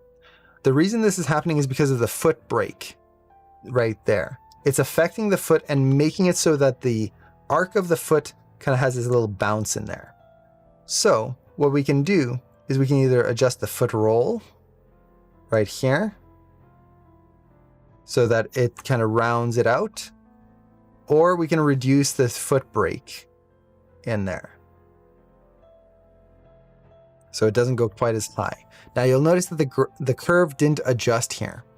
This is because, and this is one of the negatives of the Maya curve, is that it only updates when something moves the curve. If you translate, or sorry, if you rotate or do any of the other attributes like foot roll and stuff, it's not going to auto update. So what you need to do here is either auto update the curve.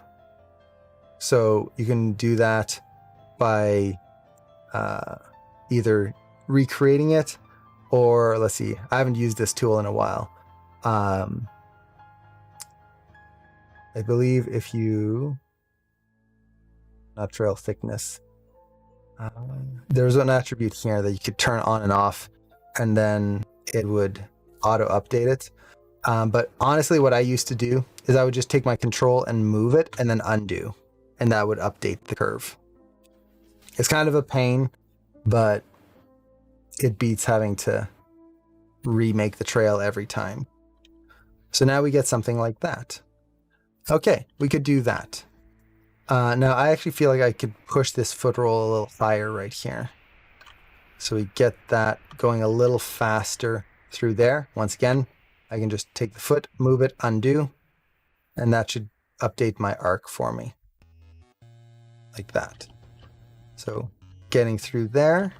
The other thing I can do to help round this out is start taking my toe brake and push it up a little bit earlier right here.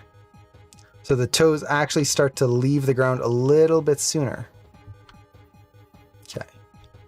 So there we go. Now, just because it's going to take forever, if I'm constantly updating the tool, I'm actually going to delete this, and I'm going to start Animbot here and just show the Animbot tool, just as a contrast. For those of you in class 2, I wouldn't worry about getting Animbot right now. I'm doing this mostly just for demo purposes because I don't want to be here all day, just polishing feet and watching those arcs. So Animbot is going to be a similar tool. I would select the foot here, turn on the motion trail right there, and here we get the motion trail. Now the thing that I like about this motion trail is kind of similar to the alternating frames. There is a mode here. Where is it? The style. And what I like is called spacing temperature. So what that does is it actually shows you a color of the curve here based on how far things move. So the wider things are, the redder it gets, the narrower things are, the bluer it gets. So this makes it very easy to see where exactly your spacing might need some slight adjustments. And the nice thing with this tool is that it actually updates live. So that's why I'm going to use it here. So I'm just kind of trying to push this arc a little bit, just so we get a little bit more of an ease in there. Now, as I'm doing this, it's also important to watch your knees and make sure you're not breaking them. So we get that. That's good. Now the arc here, I feel like this is working pretty well, but see how we go fast, then slow, then fast? I want to avoid that here. I want to ease out and then build up speed on the downwards arc right here. So it kind of goes down. And as it's doing that, let's push this down. The way I always imagine feet is that it's like a plane about to hit the ground. So it's coming down and just misses the ground. So I want this nice arc right through there, as low as I can get it. right through here. And then it pulls up right through here. You'll notice it goes up slightly again, right there. And then it contacts right through there. So now we've got that nice fast motion right in the middle. Let's see, do you want to blend it between the colors nicely? As much as you can. It's not so much about blending it, but just making sure that your spacing isn't slowing down in areas that you don't want it to. So for example, what I was seeing earlier was this, whereas like, or actually no, it wasn't this frame. It was this frame. I was seeing this, where it's like redder, and then it goes down to yellow, and then it goes red again. That means it's speeding up and slowing down. I want it to build up into the speed. Now, if you don't have this, it's really just looking at your spacing, just making sure that you're not having any speed up, slow downs. You can also look at your graph editor, and this would be the Translate Z. If I was to go back to what we had before, there we go. You can see that speed up and then that sudden slow down right here. I would want to keep that build up in there. So this is just different tools that you can use, but always keep in mind that they are just tools. These are just ways of viewing our animation, and whether you're using the graph editor, the motion trail, whatever it is, it's really just a matter of making sure your animation is doing what you want it to do.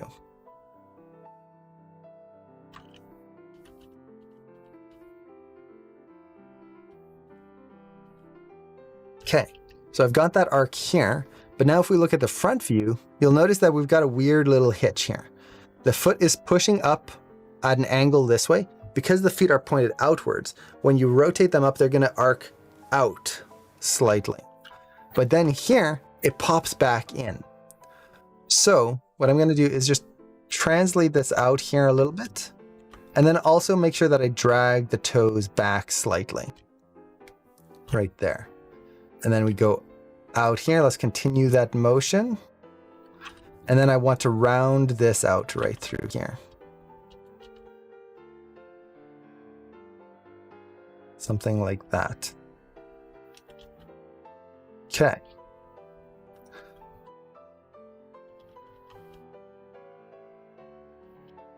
So we push off, goes through, we get a nice arc. Now, one thing to keep in mind with your foot is when your foot is in the air, your ankle lines up with your lower leg. So right here, I'm going to exaggerate. This is broken. See how the line of the lower leg, we get this bend in here. That's not natural.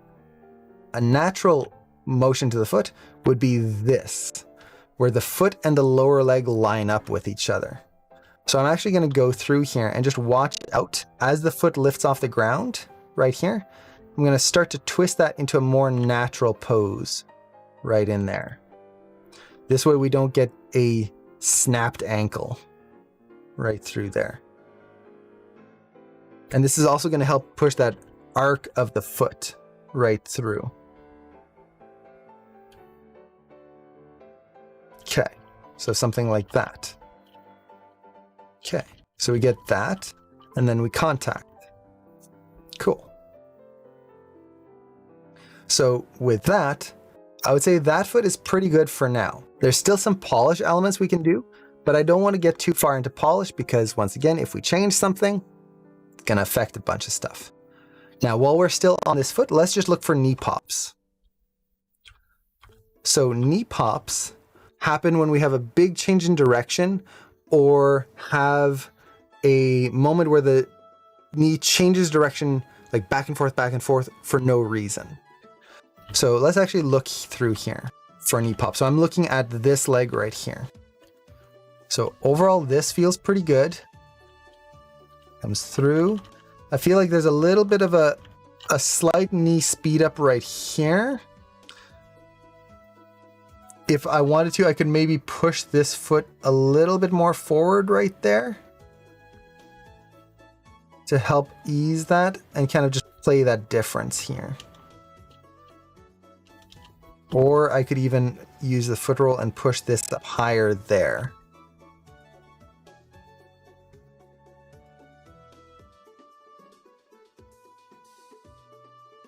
feel like I need to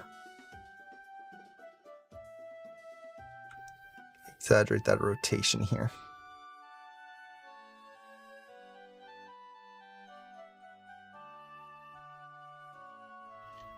Something more like that. Okay. So that feels good. Watching that knee comes through. You'll notice that we get that nice smooth transition right here. The reason that that smooth transition is happening and I'm not getting a knee pop here is because the foot is low. One of the biggest things that I see is a lot of people, when they do that motion right through here, they keep the foot up. Oops, up right there. So it does this big arcing motion through here, something like this. And what that's going to do is, if you watch that knee, it stays up, up, up, and then book, it has to snap back because suddenly it has to get down to the contact pose very quickly. Even if I try to lower this a little bit, you're still going to get a pop here, where now the knee is going forward very fast, stops, and then straightens. That's going to cause you a knee pop. It's not that the knee is the issue, it's the fact that the foot isn't swooping enough. So getting that swoop in there straightens the knee gently over time, so when you get to that straight pose, it's in place and it's all good to go. So now the next common knee pop is right here from the contact to the as you're going down, and essentially we just want to make sure that that doesn't have a big snap. The way I'm doing it here is that the front leg here is actually slightly bent. If this was super straight right here, like this, hyperextended, now you're going to really feel that snap forward right there. But by having that slight bend, you'll notice that that leg, it straightens, but it doesn't straighten all the way. Now, as we contact, we get a nice subtle transition right through there. Now here we get a little bit of what I would start to consider a pop right here, this reversal in direction, where if we look at the spacing of the knee, and let me save this and let's draw this out. If I look at grease pencil tool, grease pencil. It's probably, my eyes are skipping over it every single time. Strokes. No.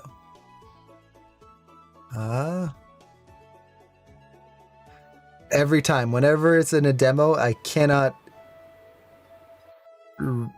find the thing I'm looking for. Joints, cameras, planes. Let's just show all and turn off curves. Okay, and why is it not showing up? Okay, that would explain it, just not even showing.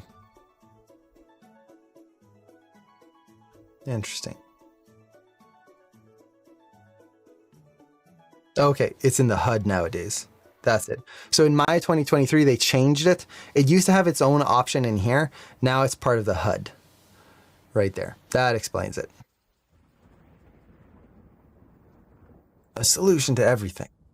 So let's clear that drawing. Now the reason I'm going to draw this here is to show this spacing through this ease. So here's our frame before the contact, and let's actually change this to be a little bit more vibrant here. So there, it goes through here, and then it bounces back, and you see how it's bouncing back at the same speed. It kind of boonk, goes back. This goes back to our bouncing ball. So for any of you who are in the dailies, you know what I'm going to talk about, or at least I hope you do. I hope you remember this note. But for anyone who doesn't, any change of direction is similar to a bouncing ball. Now, how is it similar? Well, if you think of the contact of a bouncing ball, the ball comes in, hits the ground, and then bounces back out. There we go.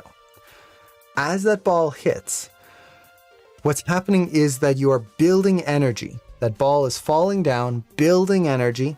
It hits the ground. That energy gets dissipated into the ground, and whatever is left causes the ball to bounce up. What that means is that you're going to have your contact pose here, down at the bottom. The frame before the contact pose is going to be higher than the frame after the contact pose. Once again, because your energy has dissipated, and then whatever is left is causing it to bounce up. It has less energy, it's going to bounce less far. So that is a very basic mechanic of a bouncing ball, to get a nice natural bounce. If you do the opposite, and this would be the frame after, what that means is that your ball has gained energy, which is not incorrect if the ball was alive or if it gets hit by something like a tennis racket or a baseball bat. But if it's just a bouncing ball with no life to it, that's not going to happen. Now, this applies to any change of direction. If you have a character changing direction here, you don't have a contact pose, but you have an extreme pose. An extreme pose is your most left, your most right, your most up, your most down pose. And a contact pose is an extreme pose. It is your lowest down pose, and then you'd have your next extreme pose up here at the peak. There's your two extremes in a bouncing ball. So with a change of direction, generally, if you want a natural kind of vanilla change of direction, your frame before the extreme is going to be further away than your frame after. This is going to make a nice ease in that change, because physically it takes more energy to build up motion than it is to stop the motion. So once we come to a stop, it takes more energy to get going again. So it's going to take a little bit more time to go through here. It's going to be closer. Now, because we are alive, we are living creatures, this is a kind of general rule, something to watch out for. But we can break this anytime if it serves the purpose of our shot, if it makes it more interesting. In my case, it is not making it more interesting. It is creating the feeling that knee is bouncing out again. So what I would need to do here is make sure that the frame after right there is actually a little closer about there. So to do this, I can just adjust my translate Y, or one of the rotations on the hips, because at this point, I can't change the foot. The foot is flat on the ground here. So now I need to change the hip. So I'm just going to add a key in here and just bring this down ever so slightly, just like that. So now, frame before, extreme, frame after, we get a nice change in direction through there. Now after that, we get a little bit of a knee pop right here. It's going up a little too fast. So I'm just going to bring this down through here. And then maybe adjust this. So we're still getting a bit of a knee pop right there where it hyperextends. So let's see how we can ease that.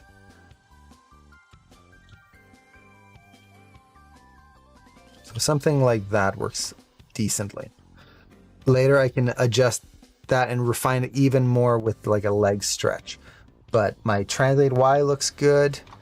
Right now it is because I'm hyperextending this leg that I'm getting this kind of snap right there, which isn't too bad of a snap. So let's clean up all of our drawings here.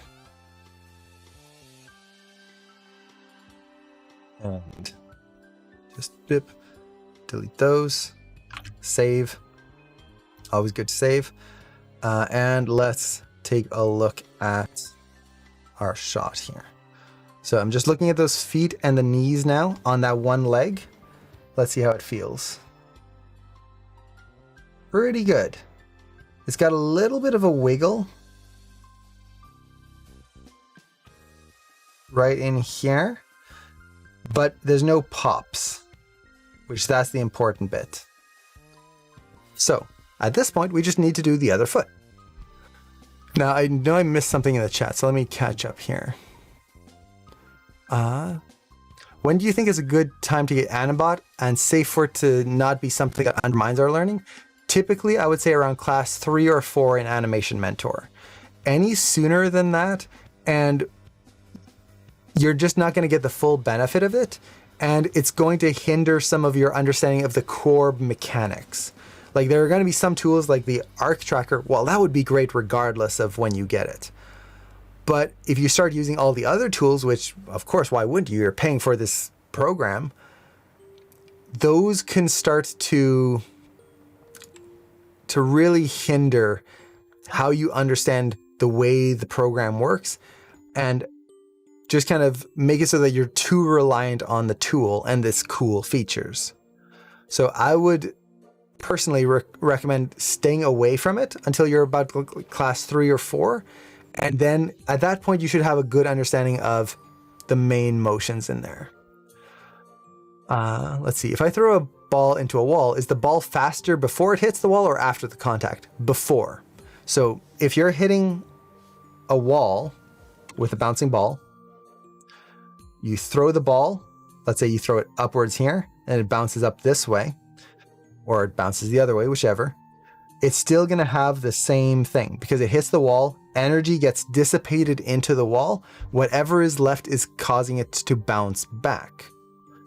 Now, what would be different is if the ball is being thrown this way, and then you've got a baseball bat here swinging through and hitting that ball. When that ball gets struck by the baseball bat, it's going to go, and the frame before and after is going to be like that. Because suddenly it gained a ton of energy from this baseball bat pushing it forward. The ball didn't lose energy, it gained a ton, and now it's going to go out and like fly over the stadium, and you're going to get a home run or something like that. It got so much energy. As long as that bat is swinging. If that bat was just holding there, then you're actually going to lose even more energy because it didn't have any getting added to it. So hopefully that makes sense. You're trying to think of where is that energy coming from and what is happening with the energy. So with all of that, let's get onto this foot here. So we're going to track the other foot and just make sure that all of our arcs here are working. Once again, you see this little wiggle right here. Let's try to fix that. So I'm going to push a little bit of foot brake earlier on here. Let's exaggerate that foot roll here. We get a nice ease right through there. Feel like this needs to rotate back. And then here, just watch that spacing so that it doesn't speed up randomly. I want that speed up to happen on the way down here.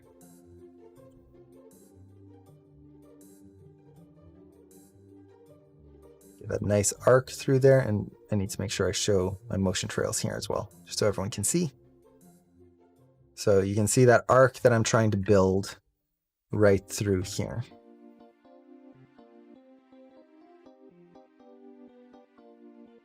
Swoops down.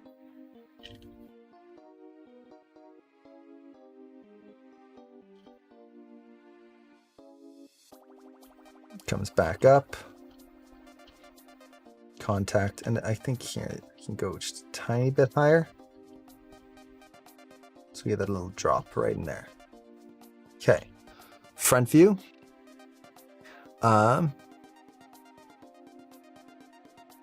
You can see it's all wiggly right there. I just need to make sure that this is going out. Keep that going a little bit.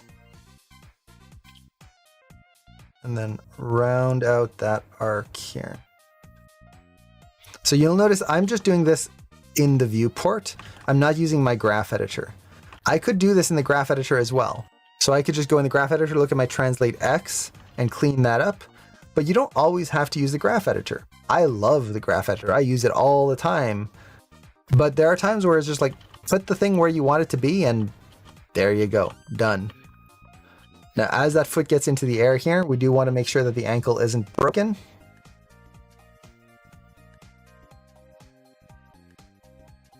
So let's straighten that out.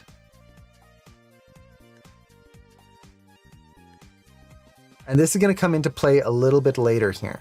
So this ankle motion that I'm doing here, you want to pay attention to it because it's going to be very crucial in getting some nice polish later on. Oh, and definitely feel free to ask questions.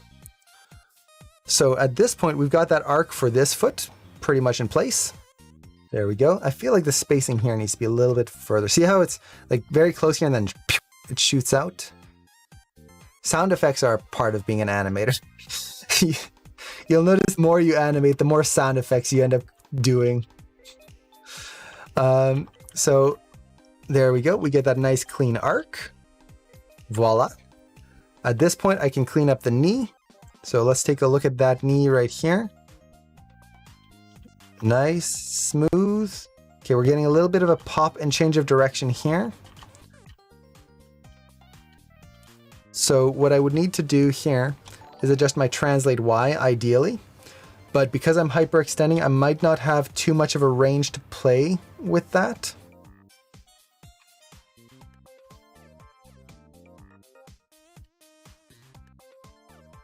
Okay, so that's pretty good there. I might just use the leg stretch to refine that a little bit more at that point. Okay. Still watching that knee, straight, and then right here, bunk, it gets a bend right in there very quickly. So I'm gonna just try to use my foot roll to slightly ease into that bend a little bit more. Right there.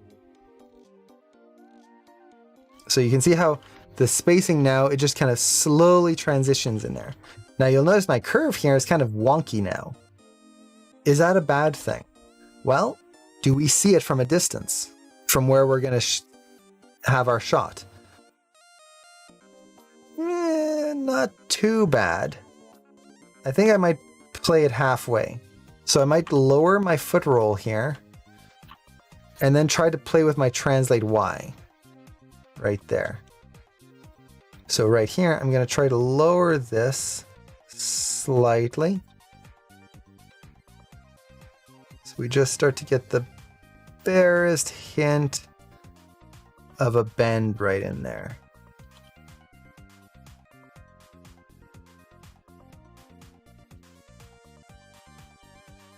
Okay.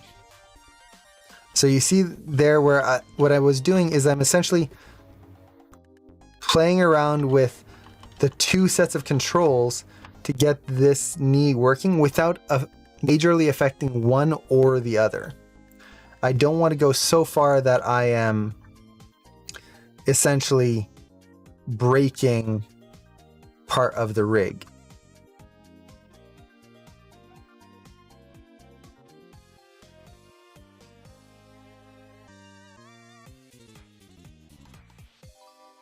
Okay.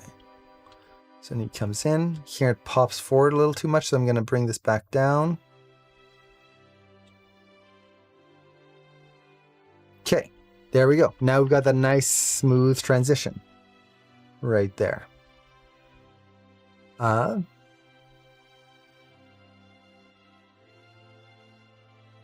it goes forward, forward, forward, speeds up, lifts off the ground. Perfect. Now let's look at those knees again. Right here. Yeah, that's smooth. And then right through there, no pops. There we go. So does this mean the knees are done? No, we can do another pass to reduce any extra wiggles. But at this point, I've got clean arcs and no major pops right through there. And the way that I did that is I made sure that my hips and my feet were correct first, that there was no weirdness in there. Then I cleaned out the knees just by making small adjustments. If you're getting extreme knee pops in there, usually it means that there's got to be something wrong with the hips or the feet. Something is not quite working right, typically for a vanilla walk. Let's see. And then there was another question that I missed earlier. Okay, in terms of animation, the rare exception in terms of animation is if you are standing so close to the wall that the distance the ball would travel during one frame is more than twice your distance from the wall. In that rare case, the second frame might be larger, potentially. In that case, it would be more, what does it feel like? How does it feel to have that ball bounce? Let's see. But yeah, it's one of those things that frame before, frame after, it's a general rule, but it's not like you have to follow it. If you're not doing that, it's gonna look wrong and you're a bad animator for not doing it. No. It is a guideline if you feel that something is snapping or popping. If it looks good, don't worry about it. It's just a guideline. So, with that, we've pretty much got the feet in place and good to go. So at this point, we can start working on the upper body. But before we get that, since we're just talking about the feet here, let's go into some polish things that you can do for the feet. So first off, this is my favorite thing to do for foot animation, is I love to add a slip in the foot. The reason I like to do this is because when feet contact the ground, the thing that you'll usually get in animation is what I typically call sticky feet. Sticky feet is when you've got the foot swooping in, it's going through nice quick speed, it touches the ground, and then it just sticks. It's like the character stepped on glue and their foot just stops completely. That is not natural. That is not the way our foot moves. When we hit the ground, we've got a lot of momentum, so it's going to slide. Not only that, but you've got the skin of your foot that's going to adjust as well and kind of give it extra momentum. Is like we're fleshy, we have flex in our body, so there's going to be a little bit of a forward motion, especially if you're barefoot. But even with shoes, there's going to be that little bit of a slide. So something I like to do is just take this foot, let's start with this one because it's going to be a little easier, and add a few frames of adjustment in that Translate Z. So essentially, there's a few different ways you can do this. My favorite way is to animate backwards. So on the contact frame, I'm actually just going to move this down slightly to bring it back ever so slightly. And then we get that slight slide forward right there. I can also just take all of this and move it up a little bit if I wanted to. Just a little bit. So I'm going to take everything except this key and move it up just a tiny bit. Something like that. So now, let's zoom in here. You're gonna feel this more than you see it. But now you get that little bit of a slide. Let's push it even more here.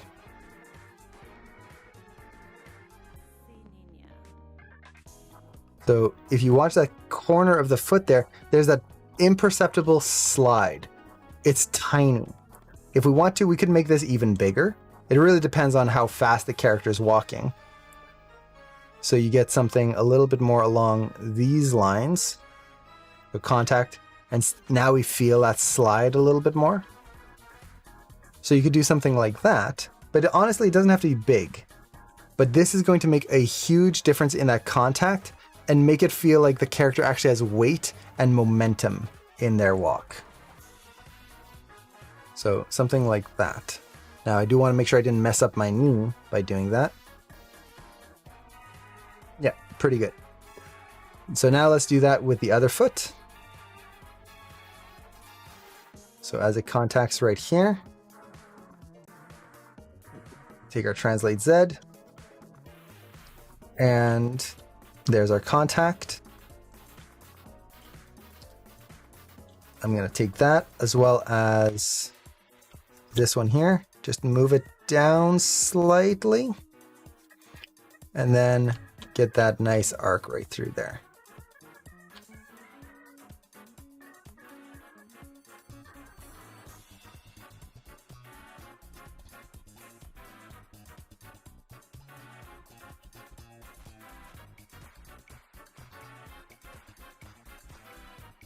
So something like that. And this is just going to give you that nice extra movement to that foot. Okay. Another thing that I like to do is, especially on the contact, but you can do this on the push off as well, keep in mind that our foot doesn't contact flat on the ground. When we contact the ground, we tend to, or when we push our foot up and contact the ground, our foot moves in an arc. Like we said, to translate X in or out.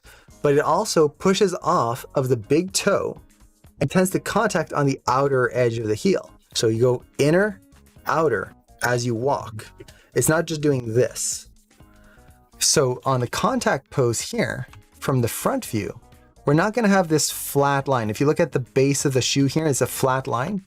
What you're going to get is this angle inwards. Now, where does that angle come from? Your lower leg. Because your lower leg tends to point inwards when we walk, because our feet kind of come in at a V, your foot is going to be at an angle here. So you're going to have more of that shape right there. And then when you contact, and actually I'm on the wrong frame there. So contact pose right here. You're going to have this, and then it flattens out. So I'm just going to quickly put that in, and that's going to give us a nice extra motion in there and make it feel less boring. So let's do this foot as well. Contact pose, just rotate it in, translate it out slightly so it kind of slides inwards. I'm just going to copy that over onto my last frame right there. So we get that cycle. There we go. Now with the push off, you can push this even more as well and have the toe push off like this at an angle. I'm not going to worry too much about that right now because we haven't even gotten the body yet, and I do need to make sure I stay on time today. But you could even go further with the foot there and have it push off of the big toe. So there we go. Let's take a look at our shot here and just see how it's feeling. So the knees are pretty good overall. They're a little wiggly, but at this point, the way I would fix them, because I've kind of gotten through all the other attributes, is to just take my leg stretch control right here and just make small adjustments to it. So for example, right here, I'm getting a tiny little bit of a snap in there. So what I can do, as long as I make small adjustments, I can take my leg stretch and I could shrink the leg ever so slightly here.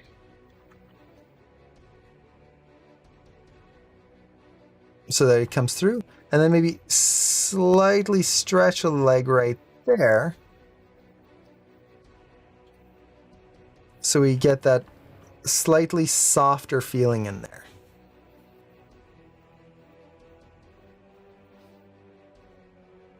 Actually, maybe let's go the other way with it.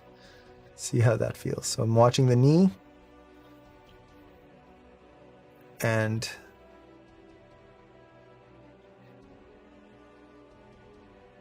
we just get that nice little ease right in there.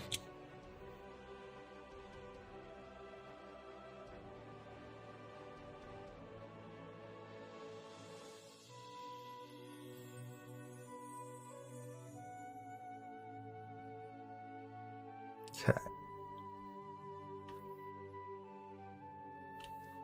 So these changes, you want to have them very small. If you look at the maximum value I'm doing, it's like 0.05. You do not want this to have huge values in here. Otherwise, you're going to get some serious issues where your audience is going to notice and be able to see those changes. So now we've got that section there, nice and cleaned up. Okay, watching that knee. I think that's pretty good for that knee. Let's do the other one. So, let's do leg stretch. look for any knee pops or any areas where I feel the spacing could be exaggerated just a little bit more. So I feel like maybe right here, we could adjust that. Oops, wrong knee. I'm looking at the wrong knee. Okay. Push this forward. That's good. Comes down. Good. And right here, there's just a little bit of a pop right there. So, let's take that leg stretch. And I'm just going to extend it here. I love to use the graph editor for this because the graph editor just gives you a whole lot more precision in really getting that stretch exactly where you want it to be. Now here, I feel like now I'm kind of creating a little bit of a pop there. So I'm just going to take this, bring it up. Let's see, how far do I have to go? I don't want to go too far. The moment that I have to start like going above like 0.05, I'm going to start second guessing whether I should just adjust the body. But right now that feels pretty good. So I'm not going to worry too much about it. And there we go. So I used the leg stretch just to get that extra little bit of control over those knees. There we go. Okay, so at this point, legs, hips, feet, they're done. Pretty much all polished. Interesting. So let's save this here. At this point, it's time to focus on the body. Now the body is pretty simple. It's just a little bit of cleanup because if you had it countering what your hips were doing, there's not going to be much else to do. So I'm going to take my body curves here. The biggest thing I'm going to look for is the loop. So right here, make sure that it loops correctly. Same thing here. And then maybe just push my curves if I notice any plateau areas. So right here, I feel like that's a plateau. That's a plateau. Let's double check that I'm not ruining anything here. Okay, that feels pretty good. Maybe that could be a little lower right there. And then, yeah, that feels pretty good overall. There we go. So the spine, that's pretty much it. There's not too much that I have to do on the spine. Essentially just make sure that there's nothing wrong in the arc that I'm seeing. Okay. So from there, if you really want to polish your spine, one element that you can do is keeping in mind that the upper spine shouldn't really move that much, and the lower spine tends to move a lot more compared to the others. Most of our motion, our spine, comes from our lower spine. When I animated this, I animated it where I moved everything together. So everything kind of moves at the exact same rate. If you want to adjust that, especially like on the side motion here, really get that lower spine motion in there, what you can do is I'm going to split the curves. So I'm going to go to stacked view so I can see all of them separately here. And then I'm going to make sure I can see the names. So we can see lower, shoulder, and upper. So this is the shoulder control. This is the upper spine control right there. And then that's the lower. With this, what I can do is I'll put a marker on my shot. So for example, I'm going to go right here where the body is curved the most. I'm going to create a locator. And I'm going to place this locator right up here. Right there. And I'm going to place it at her neck. Right here. So it's lined up with her neck there. Now, I can just take my spine controls, take those rotates. I'm going to take the lower spine control. So that's the lumbar area. And I'm going to scale that curve up. So the way you scale it up, you could use the scale tool here in Maya. You could go to edit, scale, and put in a value, whichever one you want. But I'm just going to scale it up quickly here, and I'm going to go, let's say, I don't want to go twice as far, but let's exaggerate that here. Okay, so we'll go about there. So I really exaggerated that lower rotation. Now I can take my upper spine rotation. So that would be the shoulder one. And now I'm going to take this and I'm going to scale this down. And I'm scaling it down to the point where my locator lines up again. So right about there, I feel like I could scale down my my lower spine right there. Now that locator lines up so the neck position is the same that it used to be. And this should have that same feeling throughout the whole shot, where that neck position should just stay the same throughout. And now I've got a spine that works more like a real spine. The lower back moves more than the upper back right through there. Done. Nice, quick, easy. I could do that same thing for the rotate Y. Now, do you have to do this? No, you don't have to. Honestly, it's such a small change. It's not going to really be seen that much. But if you are interested in getting more anatomically correct motion, that is a very quick and easy way to do it without having to animate every single control manually, because that sucks. Having to do every control manually and trying to offset everything is just boring. It really is. So I would much rather just do a quick thing like this and get that nice natural motion with very little effort. There we go. So with that, I could do the rotate Y. So let's quickly do that here. So shoulder right here, I'm going to scale down right around there, and then go back to my lower spine and scale that up.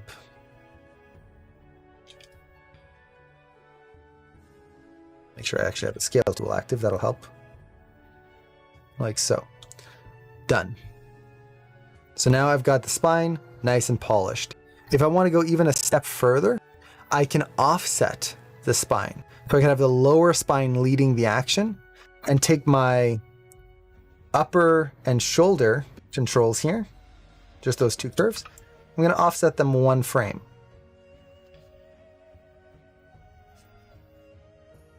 Like that. And now we're going to have a little bit of extra lead and follow on that spine right through there. It's going to feel just even more organic right through.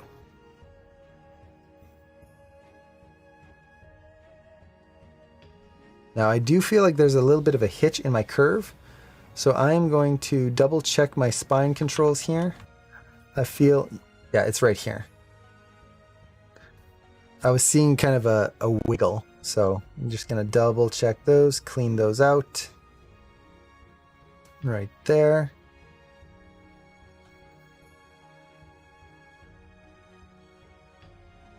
Okay. So that's better. So there you go. Now I've got a much more natural spine motion right through just by offsetting those curves. Right in there. And honestly, the spine is pretty much done. That's pretty much it. Now the head motion. The head is sympathetic to the spine. If you remember last time, what we did was we just copied the curves over. Well, we have changed the curves. You can see the rotate Y on the head is kind of a mess right now. So what I'm going to do is just take what we've already polished right here. I'm going to copy this curve right there. So go to Edit, Copy after you select the curve. Go to the head, and I'm going to go to my rotate Y, delete everything, and then go to edit, paste, and there's my rotate Y curve. That's a twist right in there, and it's going to follow what the body is doing right there. So if we kind of watch this, I might need to scale it up a little bit just because I was taking the upper body control. So let's scale this up a little bit right there. So we feel that head moving, very nice there. And then I can offset it 2 frames. So I offset the spine 1 frame in this case, so it's gonna have the upper spine moving a little later. Now the head, I can offset that 2 frames, and now we're gonna get that drag of the head, not just being perfectly in line with the body, but just having that slight offset in there. If I feel like that's too much, I can just offset it 1 frame. I still want that connected feeling. I don't want it to feel like it's swaying. It needs to feel connected. So you want to be very careful how far you go with that. Let's do the rotate Z now. So rotate Z, I'm going to once again copy from my body here, go to my head, and you can see I could try to just clean all of that up myself, or I can just go to edit. Sure, I'm on the first frame here. Edit, paste. There we go. Done. Now it follows the body. Let's see if we can offset that 2 frames. Yeah, I think that works pretty well. So now we've got the head overlap done. There we go. Now I do need to clean up my rotate X. See how it's kind of linear right here? Ugh. We don't want that. So let's polish this up here. So essentially as the head comes down here, we go from our contact to our down pose. Contact is going to be the extreme. Then as it comes down, it's going to drag. It's going to start to come down. And then on the up pose, we get that drag through here. So this is reversed. Up is down. So if I go higher up, you'll see her head goes down. So we get that down, and then it starts to reverse as we get into the up pose right there. And then this is the next contact here. Yeah, I didn't finish animating this. So this is going to be down here. This is going to be there. And there we go. So now we get that nice overlapping action right through there.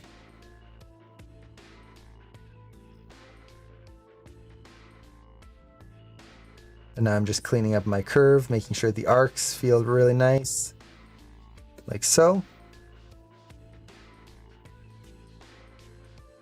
There we go. Head overlap done. Okay. So at this point, what's left? Well, the arms. And the arms are kind of a pain when you first start out, just because it's a lot of things to look out for. So the big thing that can help with the arms is just focusing on one section at a time. So right now, I just want to focus on the upper arm, not the lower arm. So I'm just going to take a look at this, and I want just a nice pendulum motion in here. So let's take a look at what curves we're dealing with. The rotate Y should be our main pendulum motion right through there. So my rotate Y here should be nice and clean, and ooh, it definitely isn't. So let's get that working here. So as it starts to come through, it's going to drag here a little bit more. I'm not looking at the elbow, I'm just focusing on the upper arm. Now, if you do have elbow motion in there and you want to kind of avoid looking at it, what you can do is select the elbow, select your animation curves here, and then just mute selected.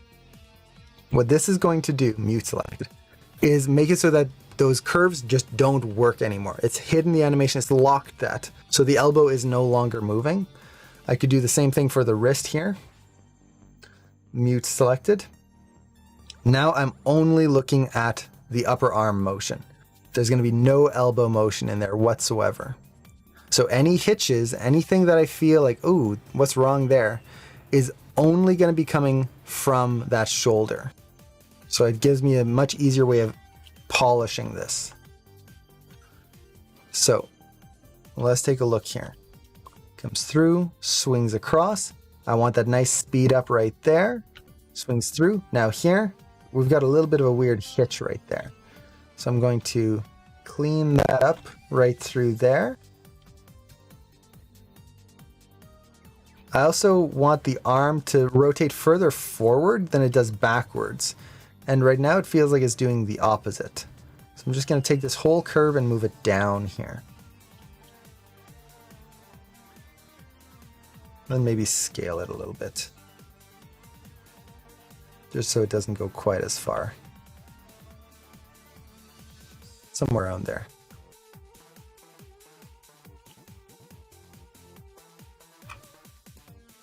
Okay. So we've got that. Overall, the side motion is looking pretty good.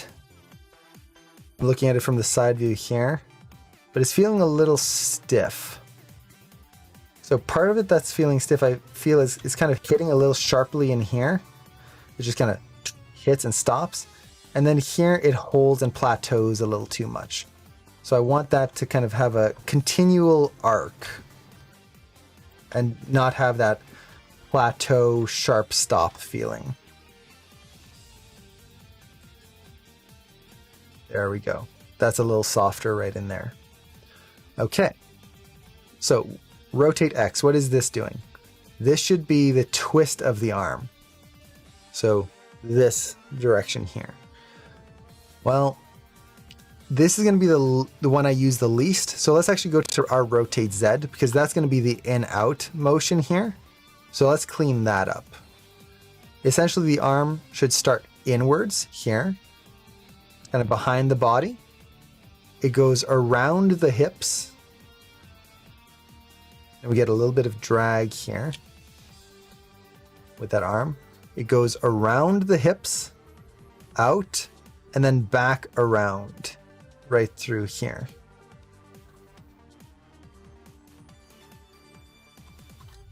So I'm just watching the spacing of the hand here. It's not going to be a perfect arc here because the body is moving under everything. So we're going to have a little bit of some counter animation in there, which makes the arm motion a little tricky. It's just kind of a pain.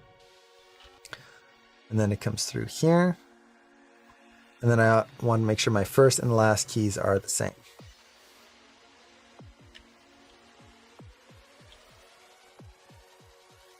Okay.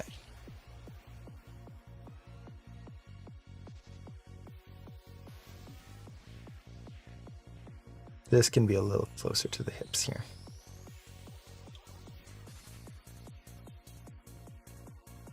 Okay.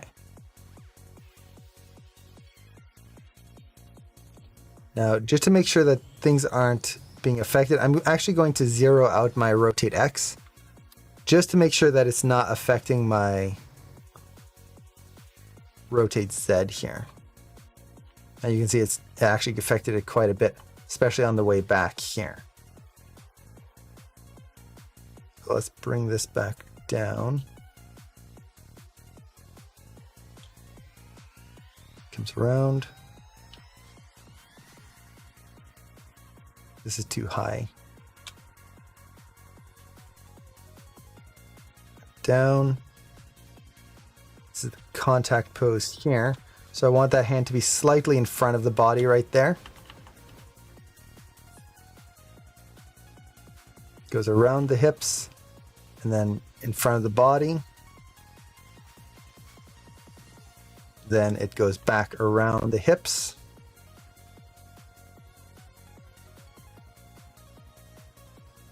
And behind again.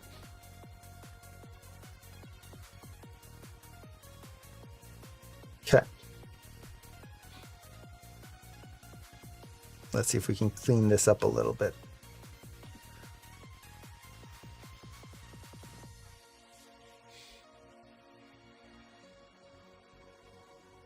So there we have that arc of the hands. Nice and simple. We could push it a little bit more if we wanted to. So I could go a little further out here, just so we get that swinging motion in there. And then let's bring this in just a little bit here. So the exact arc of the hand, there's no like rule to follow here. It's whatever feels good in the moment. That's really it.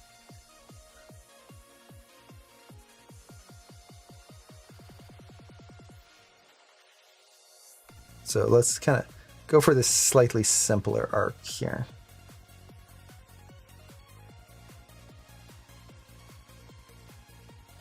So something like that. Okay, yeah, that works pretty well. If I wanted to, I could track the wrist, make sure that my arcs look okay there.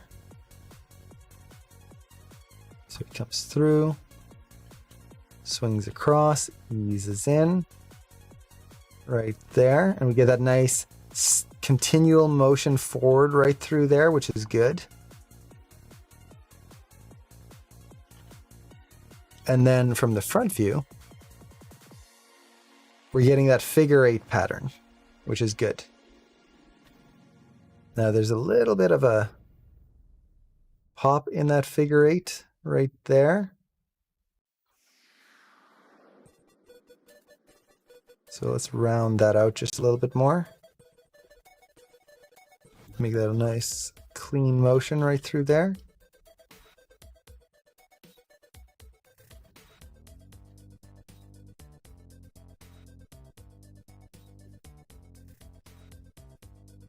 Okay, the joy of tracking arcs. So we go through there, come through. I feel like the spacing between the hand and the hip here are kind of staying a little close together. So I'm going to try and adjust my arc here just a little bit so we get some counter motion in there. So essentially we feel the hip kind of pulling away from the hand because it's leading the action, and then the hand comes through. And then right here, as it starts, I feel like there's something happening right here. Maybe pull that around just a little bit. Okay. So there's our arc for the wrist. Now, I'm tracking the wrist here, but I'm actually not polishing the wrist yet because this is just the upper arm. The reason I'm looking at the wrist is because the further you go from that, the more you're going to see all the arcs. So this is the arc of the upper arm. And overall, that's working pretty well. Okay, good. So now we need to do two things. We need to overlap the elbow and we need to get a little bit of twist this way. Okay, let's do the elbow first. So to overlap the elbow, you can do it two ways. You can pose it out manually, or you can copy and paste the curves. I'm personally a fan of posing it out manually because what I'm interested in is how it feels, not just the curves. But if you do want to copy curves, you can do that. So I'll try to animate it manually here and just see what we get. So I'm going to unmute the elbow here. And I'm just going to look at it and I want this to straighten out here. As it comes through, it starts to bend. As it comes through here, we get that nice extreme bend here.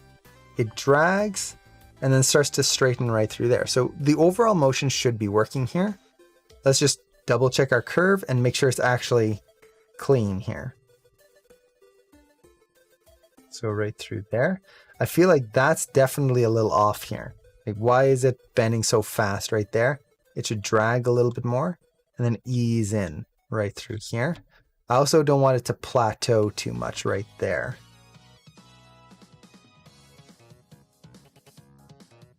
So let's round that out there. And then kind of the same thing here. It's just a linear motion. As it comes back. Okay, this is going to drop a little faster this time because it's got the weight of the arm coming down.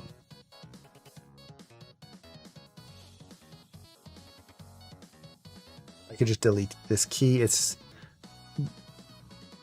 not adding anything. So if you find you have keys that are just kind of getting in your way, don't be afraid of deleting them. We don't have to keep every key. Okay. There we go. So that's the elbow overlap right there. Done, nice and easy. And we're still getting our figure 8 pattern through there. Oh, and that's an Anabot thing. And why am I not saving? I'm not saving because once I start talking about things, I just forget to save. And then I suffer the consequences later. Normally I'm good at saving. I've learned over the years from my mistakes, many mistakes, to save often. But whenever I'm demoing something on stream, it's like it goes out the window. All of those learned techniques just gone. So now we need that twist in the arm. Now there is a problem, and many of you who will probably have encountered this. I want to add that rotate Z in here. Or sorry, rotate X. So I'm going to do this, and notice how it's affecting all of the attributes right here. And it's really kind of making a mess of things. Additionally, if I just go in here and adjust my rotate X, I'm going to be potentially changing a big chunk of the arm poses as I do this. So there's kind of two ways you can approach this. The first is don't animate it using the controller here. Just animate it using the graph editor or the channel box here. Now, for anyone who's wondering why this is happening, this is essentially a gimbal issue. If I switch my rotation mode to gimbal right there, you'll notice that when I adjust the rotate X, the Y-axis is actually changing as well. It's adjusting that direction. So it's going to be making the arm angle change quite a bit as we go through this. Now, is that a problem? No, as long as you're aware of it and you're thinking through it. So for example, here, if I add that rotate X, we get this, and it should still be okay. And then from here, I can just ease that in and out, make sure I can see the whole arm here. Normally I have a lot more space with I've got enough monitors here that I have lots of space to put my viewports, but for Twitch, it's a little harder to show all the views we need all at once. So we just get that. Let's set our cycle right here and then ease that out right through there and ease in. Okay, so how does that work? There we go. Done. So by doing it kind of last, I was able to just quickly add it in versus messing up what I had before. And then I can go in here, look at my arcs. It's kind of a little sharp here. See how it's kind of creating this weird shape? So I can just kind of use this to pull certain things back. Round that out a little bit more.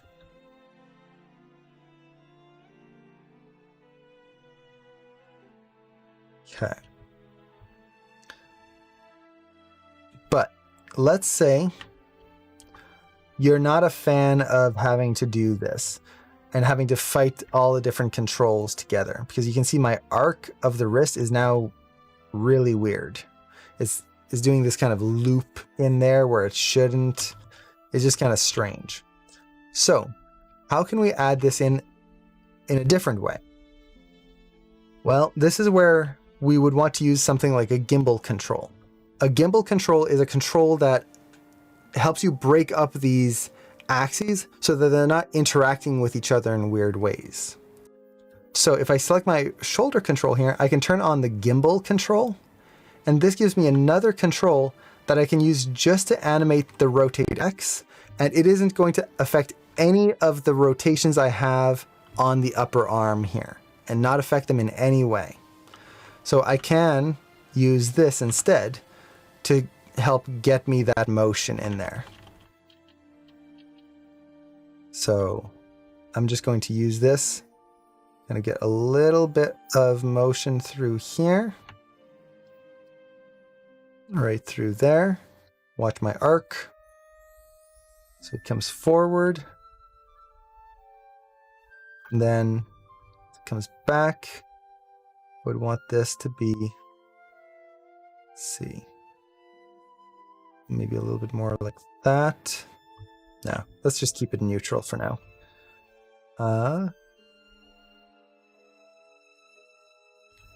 Okay, comes through. So we can just do something like that, honestly. We don't have to go too complex with it. Essentially just getting that nice slight ease in there. And if I wanted to, I could just add another key here to exaggerate that ease this way, and then that ease this way, just to add a little bit more weight to that curve.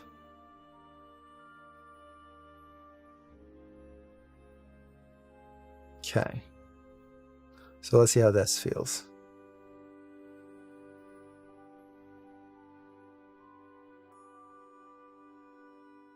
Okay, something like that's okay. We can go even further if we wanted to, but that's fine. From here, we can add the wrist. So I'm going to unmute all of this here. And I think the wrist, unless anything major changes, this is fine. Now I'm cutting through the leg a little bit right there. So what I would want to do is just take my rotate Z here and just pull it out a little bit to avoid that leg. So I could do that, or I could just adjust those few keys and get that to go around the leg.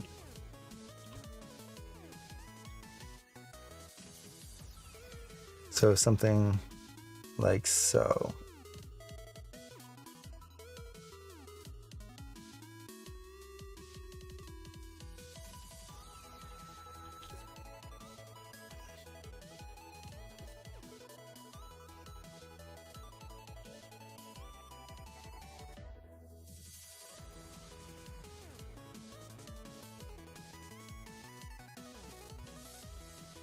Okay, just watching the arc of the wrist here.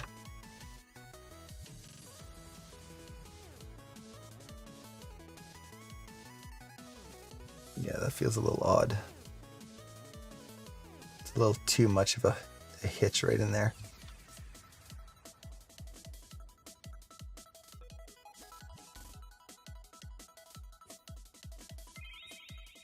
Okay.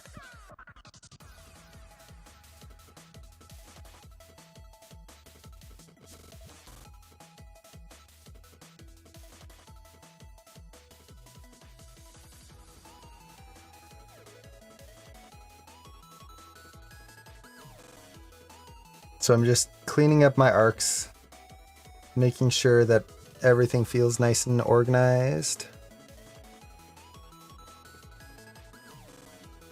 Okay, that's pretty good for now. And I need to make sure my first and last key actually match up. That would be helpful, or else I'm going to be in a world of trouble there. Okay, so let's say that wrist is done for now. Actually, did I double check the actual animation on the wrist? I don't think so. So let me actually look at those curves too. So big thing, check the beginning and end frames. There's an odd plateau here. So I definitely want to watch out for that. Typically, you shouldn't really ever have plateaus in your animation.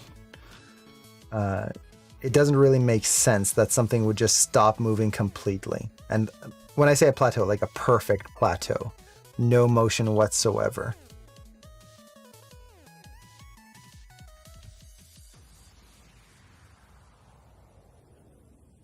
So there we go. Rotate Z.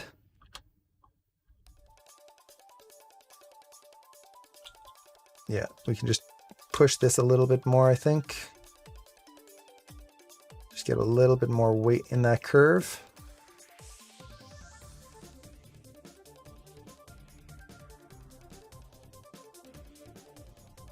Then this feels a little odd. Let's just clean that up a little bit.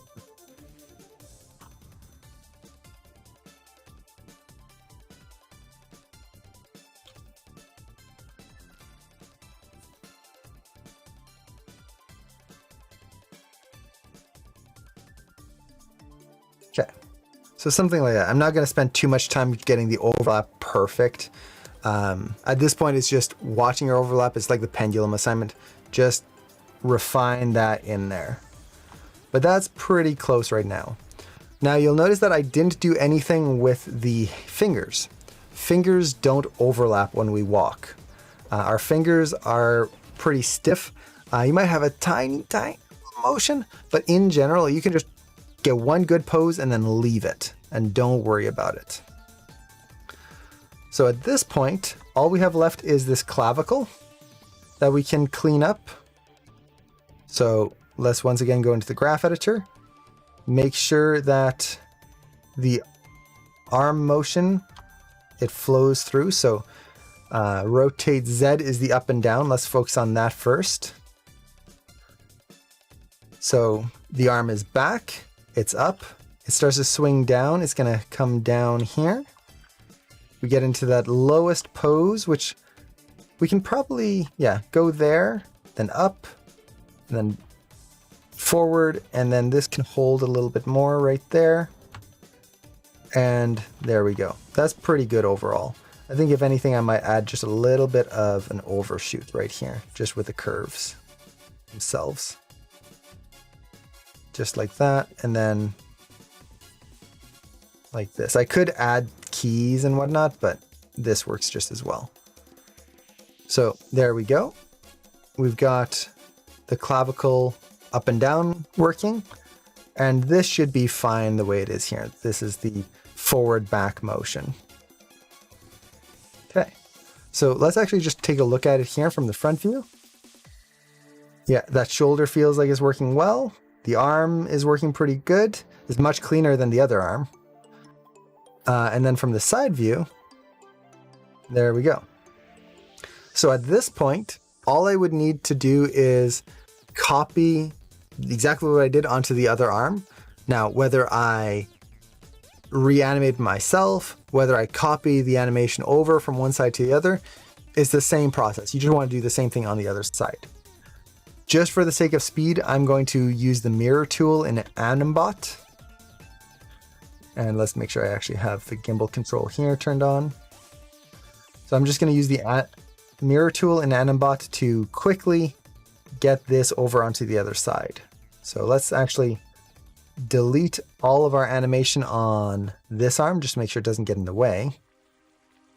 I'm going to use the clavicle, shoulder, elbow, and wrist.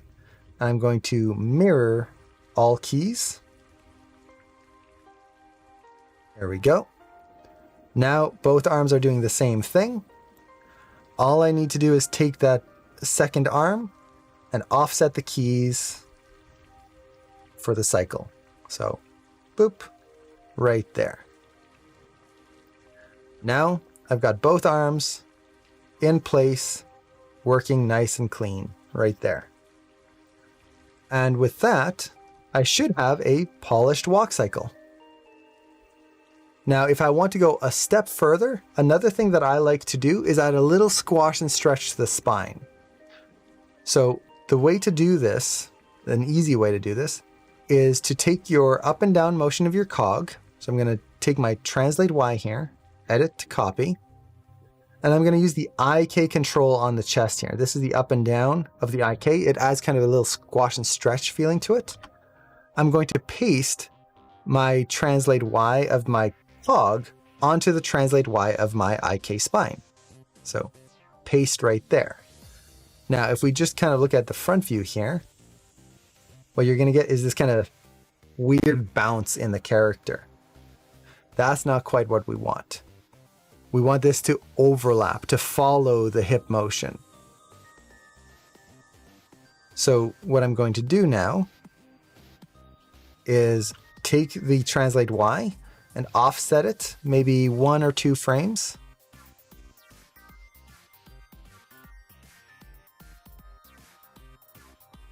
Let's see. I'm just going in different directions to see which one feels better. We definitely want to go after. So the hip comes down, and then I want that squash of the body. Let's maybe go even further. So you get something like that. So you feel that nice squash and stretch. Now what's happening right now is she's just bouncing a lot. This is a lot of spine motion. Her spine's in trouble right there. So once I have the overall offset I need, I can just scale this down. So let's actually bring this back up. So we have that kind of default level here, that kind of neutral near the 0.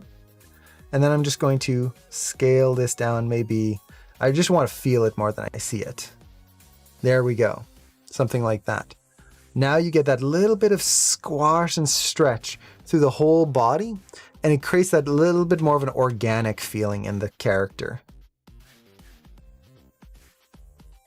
So there we go. We've polished our walk. And at this point, we're pretty much done. I could definitely go back in and refine some other elements, things like that. One thing I didn't do, which you could do if you want, is animate the knees going in and out. So for example, as the character lifts their legs here, that knee is kind of not really doing much. So I could actually animate that knee kind of pulling out here slightly. And maybe start to lead that action here before easing in there. So we get this kind of motion in here for the knee. Just a little bit, maybe that's a little too extreme. So just getting a nice little knee motion in there. We do the same thing on the other side. So as the foot lifts up here, pull this out slightly. And then let's just kind of get this in here.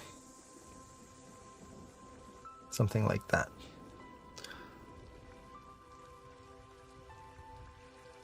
So now we get a little bit extra knee motion from the front view. It's kind of popping right now, so I would scale it down. It's a little too much. So let's just bring that down. We'll go about halfway.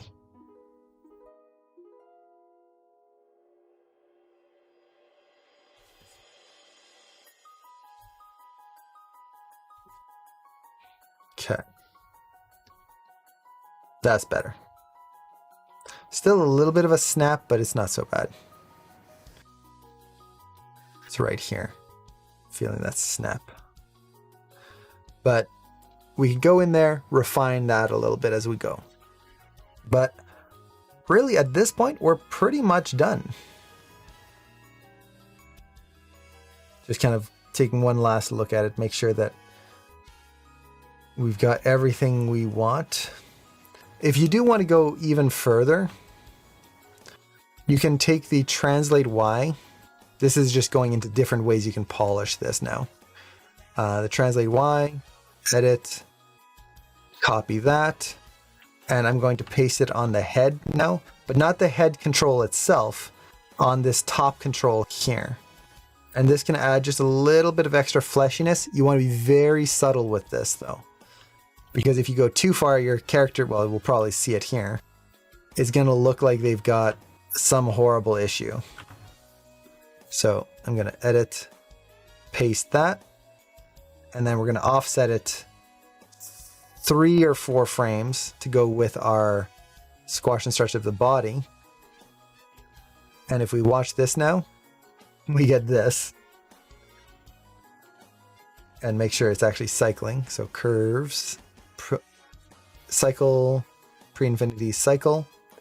There we go. So now we get that. that doesn't look great.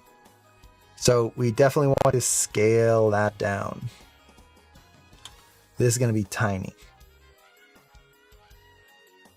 We just want to feel it a little bit. So the character just feels that extra little bit of fleshiness and doesn't feel like a toy and made out of plastic. So something like that. See, there's a nice trick. Knee jerk a little bit on a contact. It will add a little bit of weight.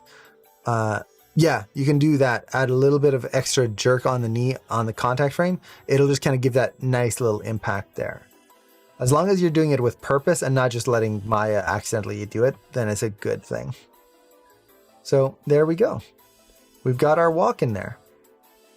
Yeah, I can't try to think of anything else I could add in here. I could add finger overlap and whatnot, but at that point it's just overlap. Yeah, there we go. Walk cycle complete.